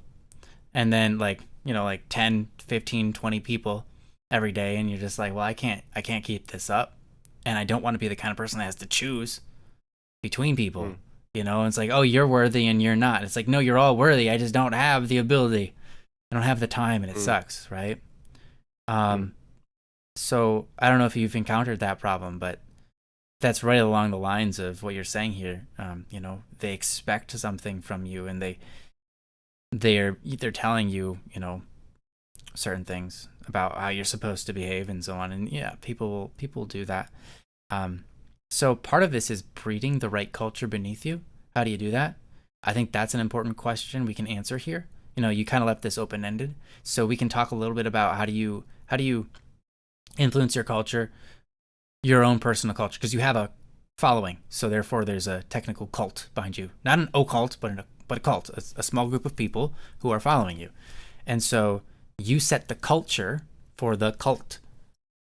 Sure, you culture them by how you are as a person, and there are going to be outliers who are not going to fit in, and that's okay. Those people will, within time, find their way out or change. And you'll see people change because of you, and you will see people leave because of you. And that's okay. Both are okay. Part of it is allowing yourself to recognize, like, can't please everybody. But it's important to be a good influence, right, where you can be. I think a couple of other topics are in this as well. So I'm excited to see what Joe has for answers for this, and maybe he'll surprise us all with his deep knowledge and wisdom. He always does, actually. So that won't be a surprise, I guess. If he surprises us, it won't be a surprise. So here you go. Yeah, Bricks, I give this over to Joe. Thank you again for the topic. It's a good one. Yeah, Fricks, thank you very much for the topic, and I'm hoping that we have something that will make sense to you. I'm excited to hear what Ryan has to say. He has a lot more experience with this. He has a lot larger of a community. Oh boy, Cass is telling me to do that Joe thing. You know what the Joe, do that Joe Joe thing is thing. recently? Is getting really angry. Okay, well then step it. Okay, then don't do that Joe thing. Do that Joe thing. Like do the other that Joe That thing. Yeah. Joe thing. Okay. Um, no. Um, so setting boundaries can definitely be tough. And, like sometimes, I don't know, I am not as phlegmatic as Ryan. Phlegmatic's the easygoing, laid back person. I'm a little bit more on the melancholy side, which is detail oriented and nerdy and, whatever, like very detailed, very precise, very particular, moody, um, I think that's all that every kind of stuff. personality's moody. No, I'm kidding. Maybe, yeah. And I'm learning I have a choleric streak too, which is the kind of like you just go hard after stuff. Like you just go and you work and you push and all that kind of stuff, right? With a And lack of care so, but to the these are damage you're both dealing around you. right. That So tends to these are be the both case. task oriented. Hmm. They're task oriented personalities rather than the phlegmatic and the sanguine personalities. Like Ryan is phlegmatic, sanguine's like woohoo, have fun, yay, life of the party person, right? Like they are people oriented personalities. And so like that's where you tend to find more people pleasers in those types of personality groups, right? And they're a lot more fun to be around.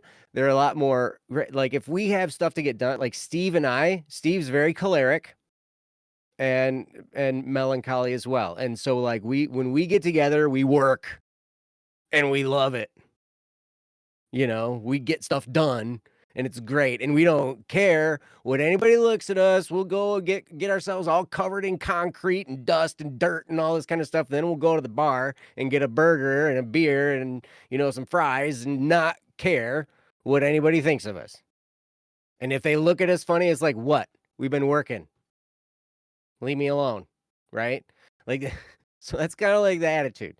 Now, I've also trained myself to be good with people and to like people and to love people, all this kind of stuff. And I do. Like the people that I'm friends with, I love them.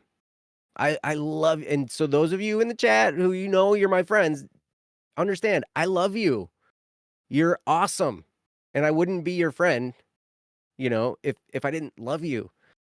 So anyway, dealing with this where you have lots of people clamoring for your time, your attention, whatever, and they say certain things and they do certain things. And like what's happened is as a content creator, um, you're kind of separated from reality in a way for these people.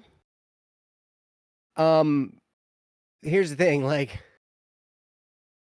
I don't know if I'm the same. Ryan, maybe you can tell me. Am I the same type of person on like streams and stuff like that as I am in real life? Yeah. I mean, I would say that the only difference between streams and real life is you have a physical person that navigates their body slightly differently because you're not being trapped on a camera screen. Right. Okay. Which does come Fair enough. across an extra amount of personality that's not noticeable on stream, but it's a personality that's delight like just I love it. I love being around you. You're awesome. And you just Uh, make people feel great just by being around you because of your body language. But yeah, you're the same person. Either way, yeah, like okay. yeah. Now, depending on the type of content you create, sometimes you have a persona and it's not the same person as you are, right? And Mhm. here's the thing, sometimes people who watch you may not get the same idea of who you are because, they have such limited amount of time with your content or whatever, right? And so they don't necessarily get to know you as a person. They just get to know what your content is. And so they formulate this idea in their head Mm-hmm. of what you are or who you are. And it's like a fantasy world. It's like a cartoon world to them, right? So they don't really know you, right? Now, um, it's weird, but they're going to kind of act accordingly to that. And the more you try to be the people pleaser, then the more you might get roped into situations where people are expecting you to respond a certain way. I see in your topic, they're wanting you to respond a certain way, and then when you don't, they threaten you or they get upset or whatever, right? And I also like the people that say you should have expected this as a content creator or the internet is like that, just get used to it. Like I want to Mm. smack those people too Oh because like yeah. seriously, Yeah, me too. It's like don't be so shallow. it's spoken like a person who isn't a content creator and doesn't do anything on the internet Right. because they have this fantastical world about what that's like and they think they know, but they don't, right? Mm-hmm. Like I'm talking about like this stuff like I think I know, but I don't know it to the same level as Ryan does, right? And that's why I'm gonna say my bit and I'm gonna be done and then Ryan's gonna tell you what it really is. But You're I'm good, just man. gonna kind of give you the idea from the perspective. They don't know you. They know your content. And so i- what who they think you are is a made up fantasy person.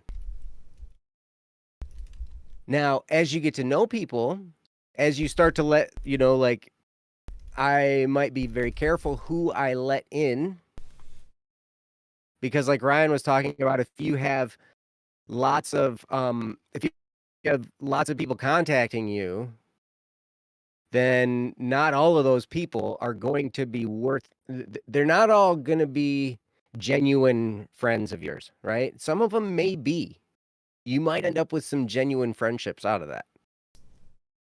I've met some really close friends, from doing stuff online, and it's great, right? Mm-hmm. Um, but yeah, it's not always going to be that way, and it's okay.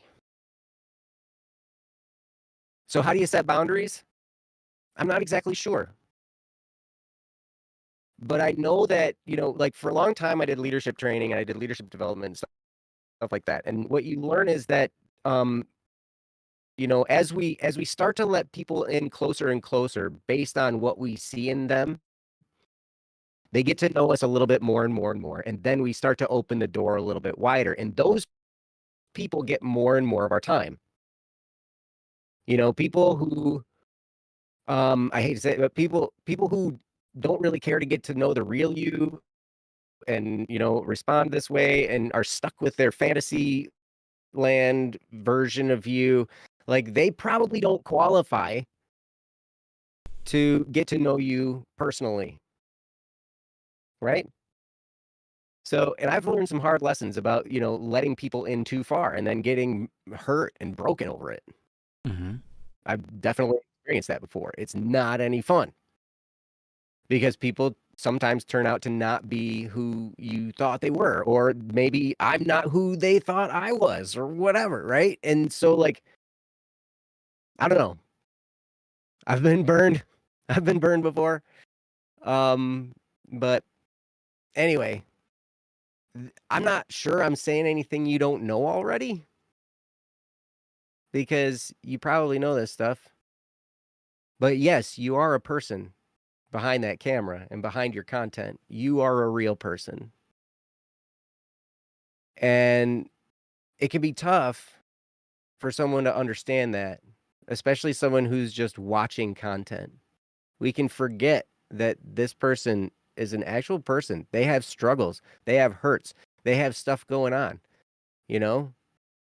They eat, sleep, go to the bathroom, do everything. They're people. you know? And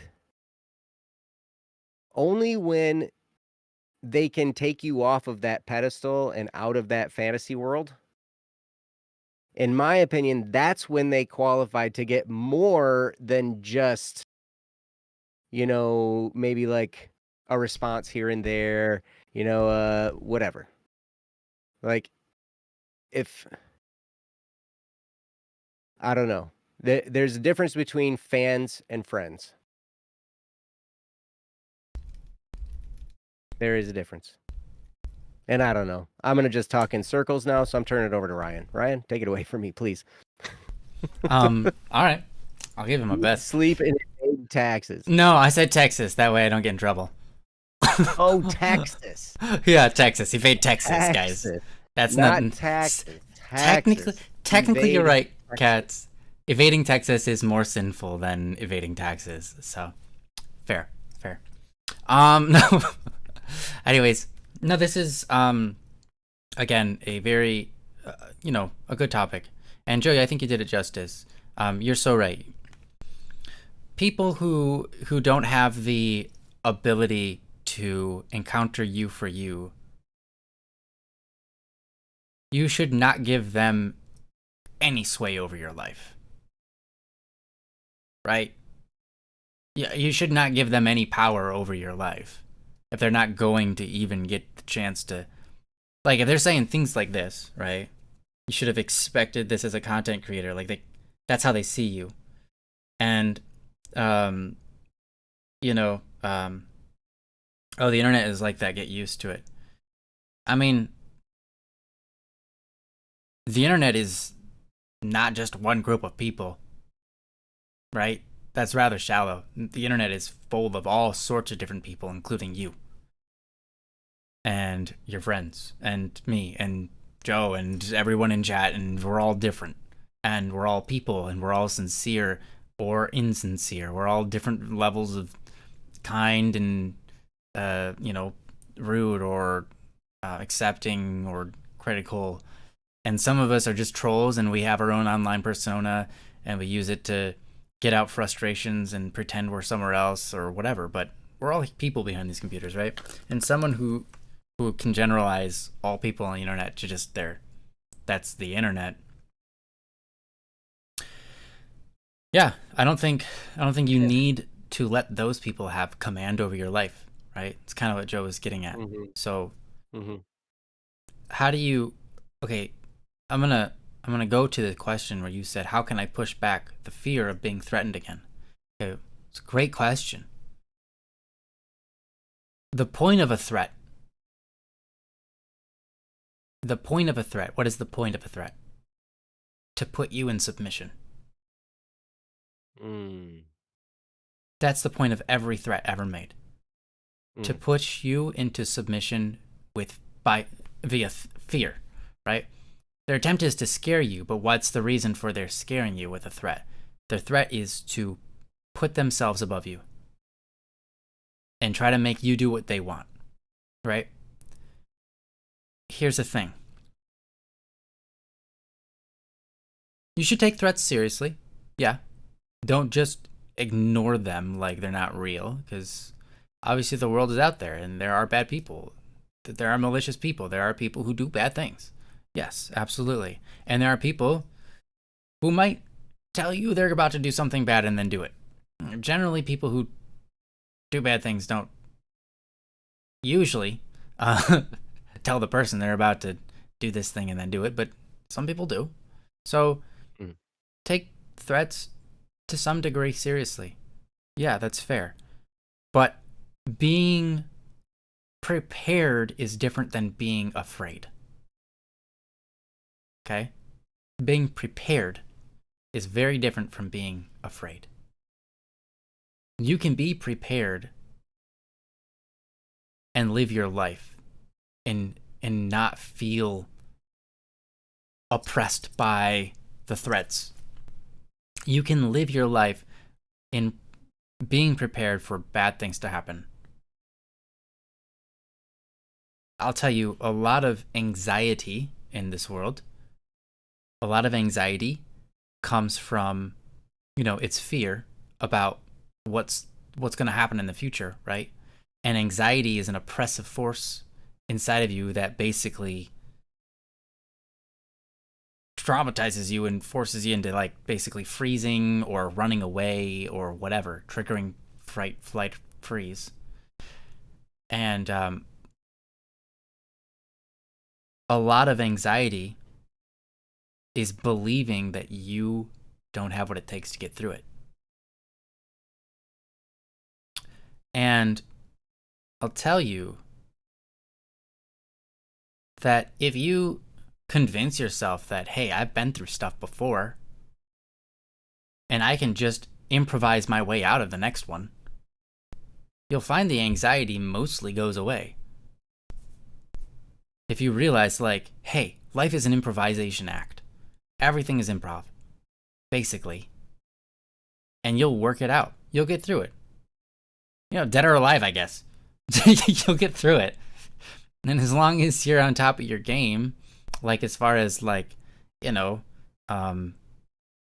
having the regret of being an evil person, I suppose, and feeling bad about it, what is there to fear? You just go forward in life. And some things, you're going to make decisions, and some people are going to cause you harm, and some people are going to cause you delight or good or, give you blessings for whatever degree that is, right? Some people are going to root for you. Some people are going to cheer you on. Some people are going to try to get in your way. That's just how it goes, regardless of whether you're anxious about it or not. That is how it goes. Regardless of whether you're afraid of something bad's going to happen, bad things happen. Regardless or not whether you think something's good is going to happen or bad is going to happen, it's just going to happen how it's going to happen, regardless of how you think about it. And when you realize that your thinking has nothing to do with the reality and doesn't change it, but you do find that your thinking stops you from acting or stops you from making the right choices, stops you from being able to create the content you want to create, stops you from, just gets in your way. If your own emotions are getting in your way because of your fear of the future, that's something that's real. That's impacting you. And so I know it's not easy. It's not just like stop being anxious, stop being afraid. Oh, okay, yeah, okay, that does make sense. Yeah, okay, I won't be that way. Like, obviously it doesn't work that way. I'm not saying it does. Right. I'm not saying, just don't be afraid, fool. No. What I'm saying is, I'm attempting to put some logic to it and help you realize that you're gonna be okay. Because the bottom line is, the bottom line is, if you're not afraid, life will continue. And if you are afraid, it might get in the way of you wanting to do the things you wanted to do with your life. And the things you want to do with your life, they're important and they're good and you should do them. If they're good, and they're if you believe that they're important, So how do you push back the fear? Well, a little bit of logic goes so far. The next half is practice. So what do I mean by practice? That's getting out there in a position where you're afraid, and powering through it. Getting out there in a position where you're afraid. You feel a little bit of that fear creeping back in, and you decide, you make the choice, and you stick with it, that you're going to act. And regardless of the result, you decide that you're going to be proud of yourself for getting over your fear. Because I'll tell you what, you might be like, I'm afraid, this is going to happen.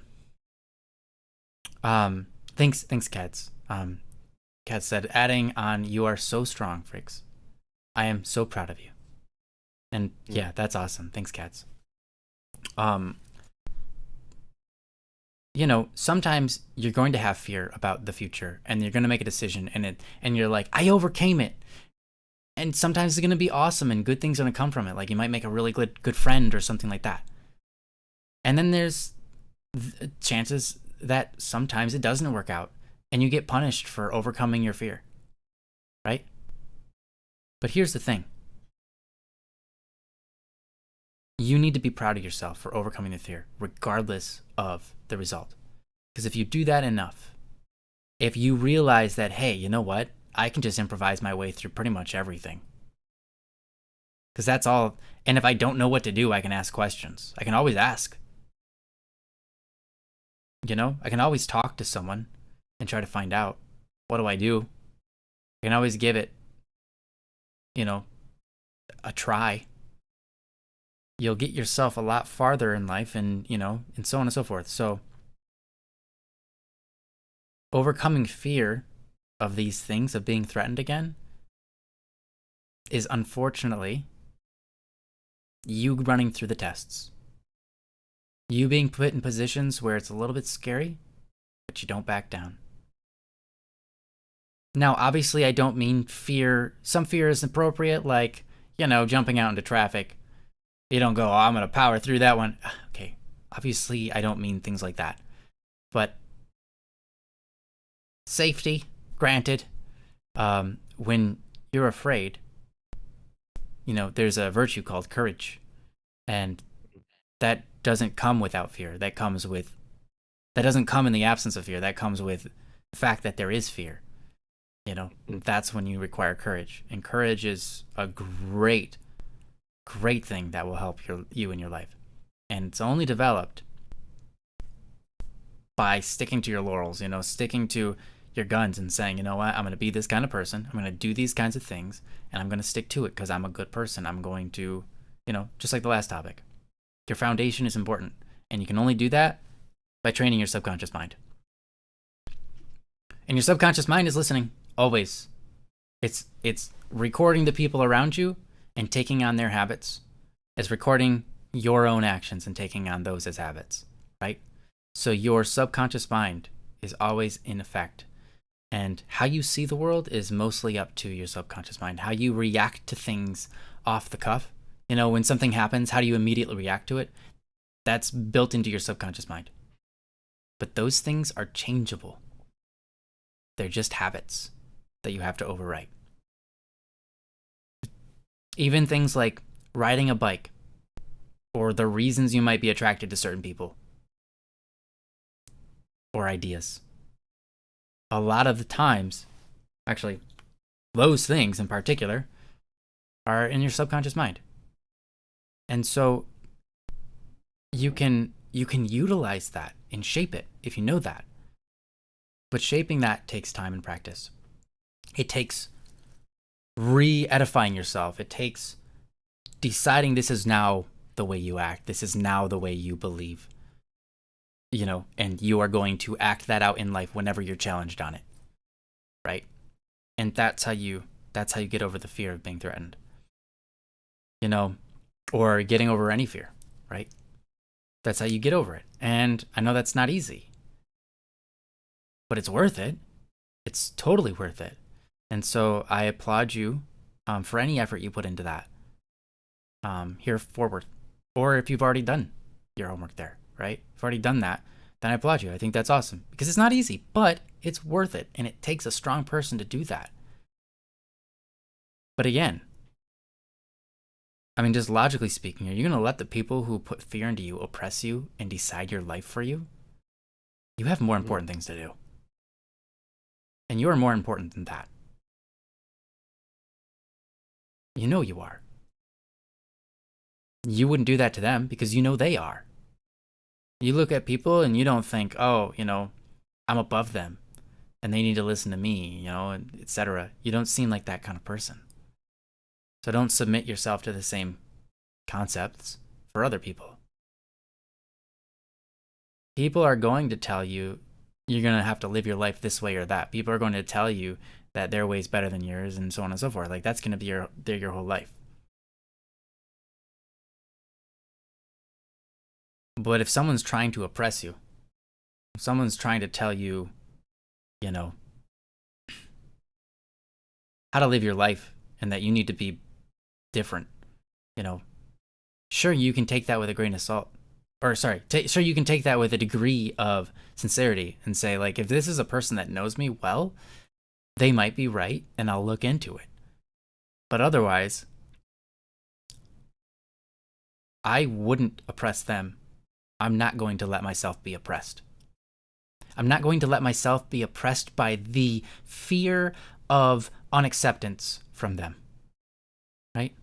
Because if you're a people pleaser, that means you want people to like you. Don't let the fear of other people not liking you stop you from being the most likable person of all, which is you, who you are made to be. You at your finest, you at your best. Not everyone's going to like you when you're at your best. It's true. But not everyone's a good person. Not everyone's looking out for you. Not everyone's appreciative of the you that you are. But you need to be that person, because that person needs it. Or this world needs, that person, you need you to be that way. But this world needs you to be that way.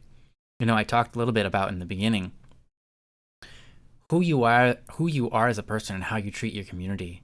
You will see that mirrored back onto you, and you will see people in your community change because of you. You will see them adapting certain personality traits that you exhibit. You will see them, change their tune when they're in chat versus when they're out of chat. And then over time, they just kind of take on a new tune and they start acting nice even when they're not in your chat. You'll see that kind of stuff. And it's a beautiful thing. Because you are setting the culture. You are the one that sets how people will behave, because you're the role model, right? As a content creator, you're the one we're looking to. And so you're the one feeding our subconscious mind and creating habits in here, right? So you need to specifically spend time on your own if you're going to be impacting others, right? I'm going to say that again. What you do with your time will impact and create habits for people in their own heads and how they act. It will. So there's, to a degree, some responsibility for you to spend time on you, creating good habits that you want other people to act out. And as for the people that just are rude, what do? Well, yeah, of course you're nice to them. You don't just go, oh, you're rude to me, therefore I'm going to be rude back. I get it. You're not that kind of person. I'm not that kind of person either. But you do need to set boundaries, like you said. And what do those boundaries look like? Well, first of all, recognize they're not looking out for the best of you. So you don't need them to control your life. You don't actually need to take them seriously. Right? You need to realize they're a person and be sincere in that. But what I mean by you don't need to take them seriously is you don't need to consider their statements as serious things you need to change in your life, right? You can treat them as a person, and you can even say, hey, you have your views and I have my views, and I don't think that they line up. And that's okay. I'm willing to be your friend if you want to be friendly. But if you don't want to be friendly, then this isn't a friendship, and I don't need to invest my time here. Look, as a content creator, people look to you like you're the one in control, but it doesn't mean they won't try to step up and control you. So, as a content creator, sometimes you do have to take the reins and just say, hey, look, I'm taking control of this moment right now. I'm saying, look, I'm sorry. You're a human. I love you. I want the best for you. this is not how we treat people. This is not it. And you need to stand your ground. And if you don't, who will? They're giving you an opportunity. Someone's trying to oppress you or get their way with you and make you their subject, whatever, because they see you as like, oh, this content creator, oh, this, like you're super, high up, or whatever. And so they want you under their reins. They want to be your friend, whatever. If they're not being appropriate, if they're not treating you appropriately like a human, it's a fine time for them to learn. Right? And you don't necessarily have to be a jerk. You can be. It's fine. But you don't have to insult them. You don't have to rub anything in their face. You don't have to be mean. You don't have to, whatever. But standing up for something is important. And if you're standing up for the people around you, and you're standing up for yourself because you matter, then they're going to have to back down. Or you block them.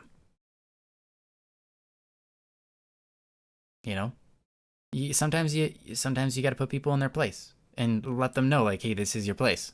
And I don't mean that in like an authoritative, like, I'm more powerful than you. I don't mean it that way. I just mean it as a humbling way. We're all equal here. You're not above me. I'm not saying I'm above you, but I'm going to put you in your place right now because you think you're above me. And I want to let you know I'm a human being. And we don't treat human beings like that. Maybe you do, but I don't. And I don't accept people who do. I don't want to be friends with someone who doesn't. I don't want to be friends. I don't want to be, I'm like I said, you have to take care about your subconscious mind. You don't want to have influence. You don't want to be influenced by people like that, right? I mean, you have to be wary of the people you hang out with because that's partially who you become, right? They rub off on you. Their ideals, their speech mannerisms, their whatever, right? It rubs off on you. And so you have to take care to like pick the people that you feel are going to make you the best version of yourself. The best friends in life are the people that make you the best version of yourself. So if that's not who this person is, it's okay to not let them be a part of your life, right? So these are some things that are hopefully helping you set some boundaries, helping you set a little bit of the pillars of your foundation. Like, oh yeah, these are the places where I don't let myself be influenced. These are the places that I know the healthy route and I'm going to take it, right? So yeah, you do need to do some of that. But anyways, that's what I got for now. I think you're awesome, and I really appreciate you asking this and coming to us. We don't have all the answers, but we can give it our best. And yeah, I really appreciate you. I am. I hope that I can see some of your content. I didn't. I don't think I've. I might have. I just my brain is a little foggy on it. So, Cass, if you want to introduce me, that would be awesome. To some of Rix's content, that'd be awesome. But anyways, Joe, I'm gonna give it back over to you in case you have anything you wanted to add.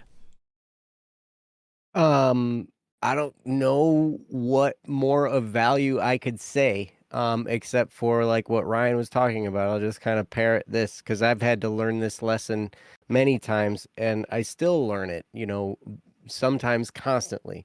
And that is that you do have to guard yourself. You have to guard your own mind. You have to guard yourself against what influences it, right? And all of these things, especially being a people pleaser, all these inputs that come from these people that don't really know who you are can have an impact on your mind. And so like what Ryan was talking about, setting that boundary and saying, hey, look, I don't expect to be treated this way. I am a person and I don't treat people this way. And I would expect to not be treated this way as well. I mean, to just lay it out matter of factly like that is great because that might snap someone to attention. Oh yeah, seriously, it will. They'll either freak out And and it's like, oh, leave, or they'll be I'm like, being "Oh, inappropriate. sorry, I'm being inappropriate." Yeah, and they'll step back. Yep. But here's the thing, like you are going to spend more time with you than anybody else in the world. Like I cannot get away from myself. I wish I could. I've tried. I've said it before, like the guy follows me around. He wants me to buy him lunch. Wants me to buy him lunch. Make up for him, like all this Yeah, stuff. right. Wife is but Like, I don't know, like the guy. He can't do anything without me. Right? Yeah, that's great. Follows me around. Like it's crazy. But like that's the thing. Like we cannot get away from ourselves. And so that person is the one who you need to protect the most because that's the one who's going to be there every moment of your life.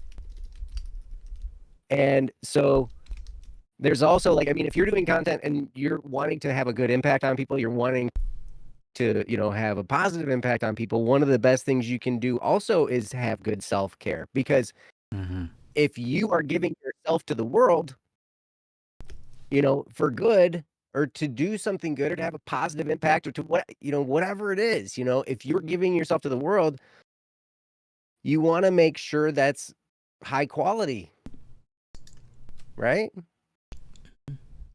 And so we try, we grow, we're all going to go through stuff. We're not always going to be at our best, right? And so there are times when I'm not at my best, I will just shut down and I won't communicate with hardly anybody, but that's time that I'm taking to kind of reorient my brain because like for the people that I love and I care about, like I want to be good for them. I want to be a good person for them to have in their lives as well. And so it's an interesting thing because sometimes we feel like if we let somebody have their way, they're going to feel more comfortable about us. They're going to like us better, all that kind of stuff. But what we're doing is we're actually training bad behavior. Yes. I've watched this in my kids, right? Like there are things, I'm a pretty laid back dad. There's not much that, riles me up a whole lot when it comes to my kids. But there are certain things where I'm like, okay, this behavior needs to change, right? This needs to stop. That's not appropriate or whatever it is, right? And my oldest is getting to the point where I can have that. Actually, both my kids are to the point where I can actually have a discussion with them and they'll get it. That, like when they were younger, you have to do things differently because they just won't understand. They're too young, this kind of stuff.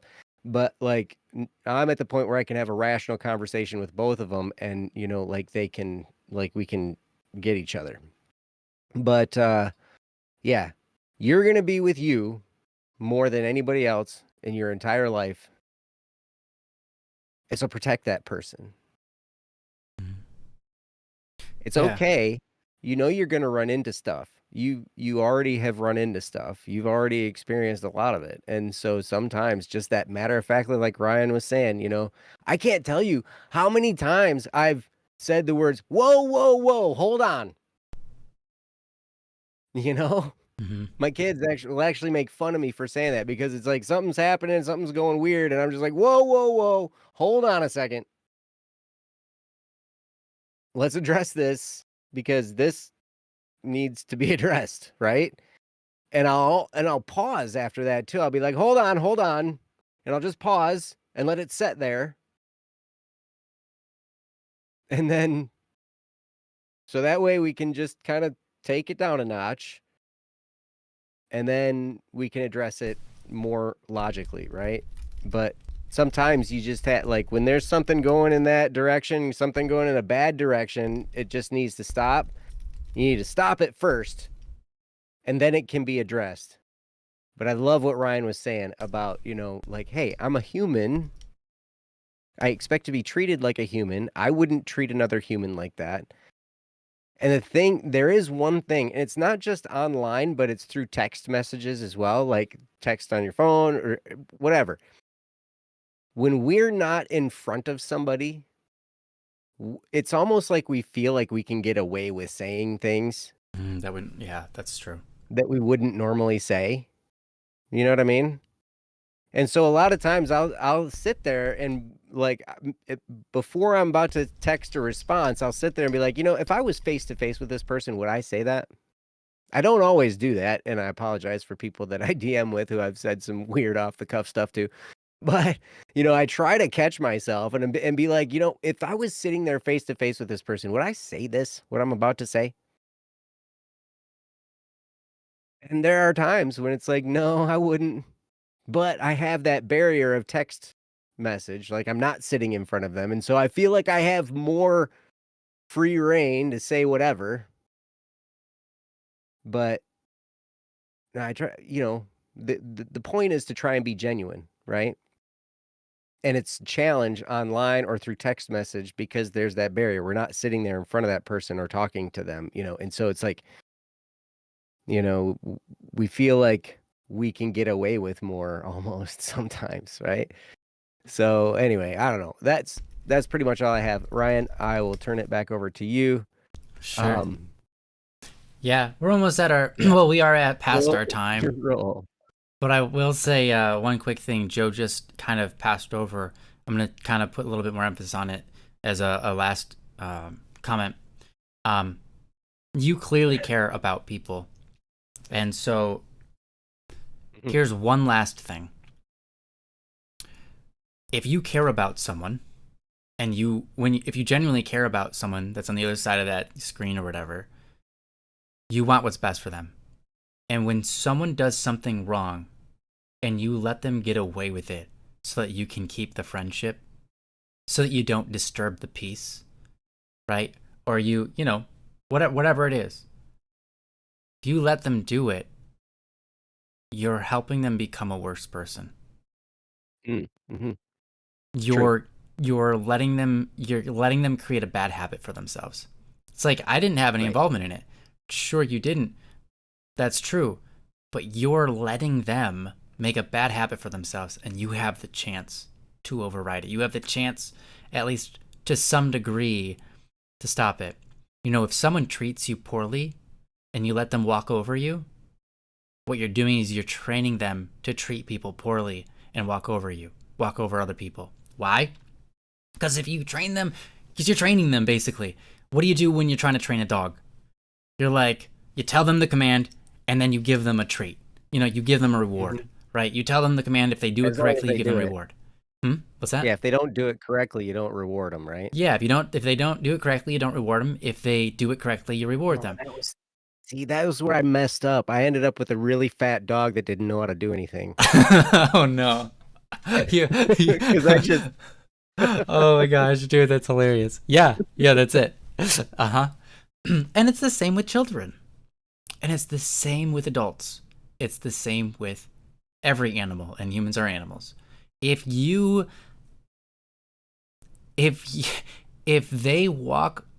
do something horrible to you and you let it slide, or worse, you give them the reward of satisfaction of winning their poor statements, right? If they try to make you afraid by threatening you and it works, and they get their reward, you have potentially helped to create a monster. Now, obviously, they're already a monster. It's not your fault. I'm not trying to put the blame on you, but what I'm trying to say is you have the ability to help them. And so when someone walks over you, or someone treats you poorly, or someone is whatever, they just don't get it and they're being disrespectful or whatever, right? You actually have an opportunity to help them. And if you let them get their way, and because you're afraid that they're not going to like you, you're afraid to not please them. You want to please, you want to be a people pleaser. If you put being a people pleaser over their own mental health, you will unfortunately be a part of their self-destruction. So you, unfortunately, there's some responsibility and duty to stand up to people. Not that it's your fault of who they become, Yes. because they make I those wanted to decisions themselves. reiterate, Yeah, Kaz put that in the chat. It's not your it's fault. not your fault. And when you Right. were saying that, while it's true that allowing people to walk over us can create bad habits in them, it's not your fault that Yes. they're doing what they're doing. It's Right. not your fault that they're going in that path, that direction. Absolutely. Right? Absolutely. But yeah, exactly. It's not your fault. What decisions they make is their decision. But you have the opportunity to maybe help them. So if you really care about these people, sometimes you have to recognize true love can sometimes be called hard love, or what's the word? Tough love. Tough love. Thank you. That's the word. Some true love can sometimes be tough love, where you love someone, but you got to be a little tough with them. You can't let them get their way because you know that's not good for them, right? And so it's, yeah, you can't control what people do, like Yansai said, but you can control what you do and how you react to people, right? And so you have the potential to help them, or at least not allow them to create, or not reward them for their bad behavior, right? You can choose that they won't be rewarded for their bad behavior. And hopefully that will help them. Right? So, I'm not saying that you're responsible for them, but I'm saying you're responsible for you. And you have a responsibility to some degree to uphold what is good and just, and recognizing that you have influence over the people in your life to some amount. How you act is going to rub off on them. And so not letting these people be rewarded by their act is actually a form of love and care for them, right? Not letting people walk over you and getting their way with you is actually a form of care, caring for them. So just keep that in mind going forward. And that's kind of what I want to end with, because I know that might, well, I think that might resound with you since you care a lot about people and how they feel and think. And so if you're a people pleaser, just remember, don't put the art of pleasing people above the art of caring for people truthfully. The art of wanting what's best for people, the art of loving, really, is what that is. Don't put pleasure above love. Don't put pleasure above love. I'm just gonna. That's really what it is. That's the short statement of it all. Don't put pleasure above love. So, anyways, thank you so much. Yeah, Joe, I've been bonked because it's my fault. Oh, anytime something happens, it's Joe's fault. Oh, okay, well, that's fair. We've discovered. When in doubt, blame Joe. So it's not your fault. It's Joe's fault. That's right. It's not your fault they're acting like that. It's Joe's fault somehow. It's Joe's fault. So you can just always mutter under your breath, "Stupid Joe." Ooh. Man. Oh, hey, you blame me. I'm cool with that. Hey, don't walk over, my friend. He's awesome. Joe's great. But it's my fault. I don't care. I don't care whose fault it was. Joe's awesome. I know it's my fault. I was married for a long time. It's my fault. Yeah. Okay. Anyways, thank you so much, everyone, for the show. Thank you for staying with us for an extended 30 minutes almost. We appreciate you. We love you. And we thank you so much for being here and being a part of this stream, and being a part of, making the world to some degree a better place, and having our little influence here. You know, it's awesome to be with you guys, and you guys are also loving and accepting and good. So it's just really great, and we appreciate you, and we appreciate everyone who submitted a topic. Sorry to everyone who we didn't get to today. Sorry that our topics went rather long, but you know what? It's okay. And sometimes They were worth it. you'll Sometimes learn. topics go long because they're, it's okay. Yeah. Yep. They go long because we want to do a deep dive. We don't want to be one of those shows necessarily that says, all right, give me your topic. We got 5 minutes to cover it. And then you don't even get to the meat of the issue. You know? One of these days, we'll do a speed run of a whole bunch of topics, and you will all leave unsatisfied, and you can blame Joe. No, you can blame my brother. He'll. Well, you can blame Joe just because it's Joe's fault, but you can blame my brother also. Right, Because it's Joe's fault. That's the thing. Even if I'm not on the show, like he next watches week. those shows. Mm-hmm. He has a Kyle has a tendency to watch those shows where they give you like 5 minutes to cover a topic, and the guy does an incredible job with 5 minutes. The point. But yeah, straight to the point. No, we sit there and we talk about all the different possibilities of what could possibly happen about the nuances and yeah. We aren't. I'm not actually saying we're better than them. Because here's the thing with topics like this that are deep and they're heartfelt and they're issues and challenges that people are dealing with. There's not always just a logical answer. Right. There's sometimes an emotional answer. There's a mental answer. There's a real out in physical world answer. There's lots of different answers in there that have to be addressed because sometimes the biggest battle is the one inside you. And man, that can be so tough. Like all this stuff can be swirling all around you. You might need lawyers and doctors and, all kinds of stuff around you helping you with these problems.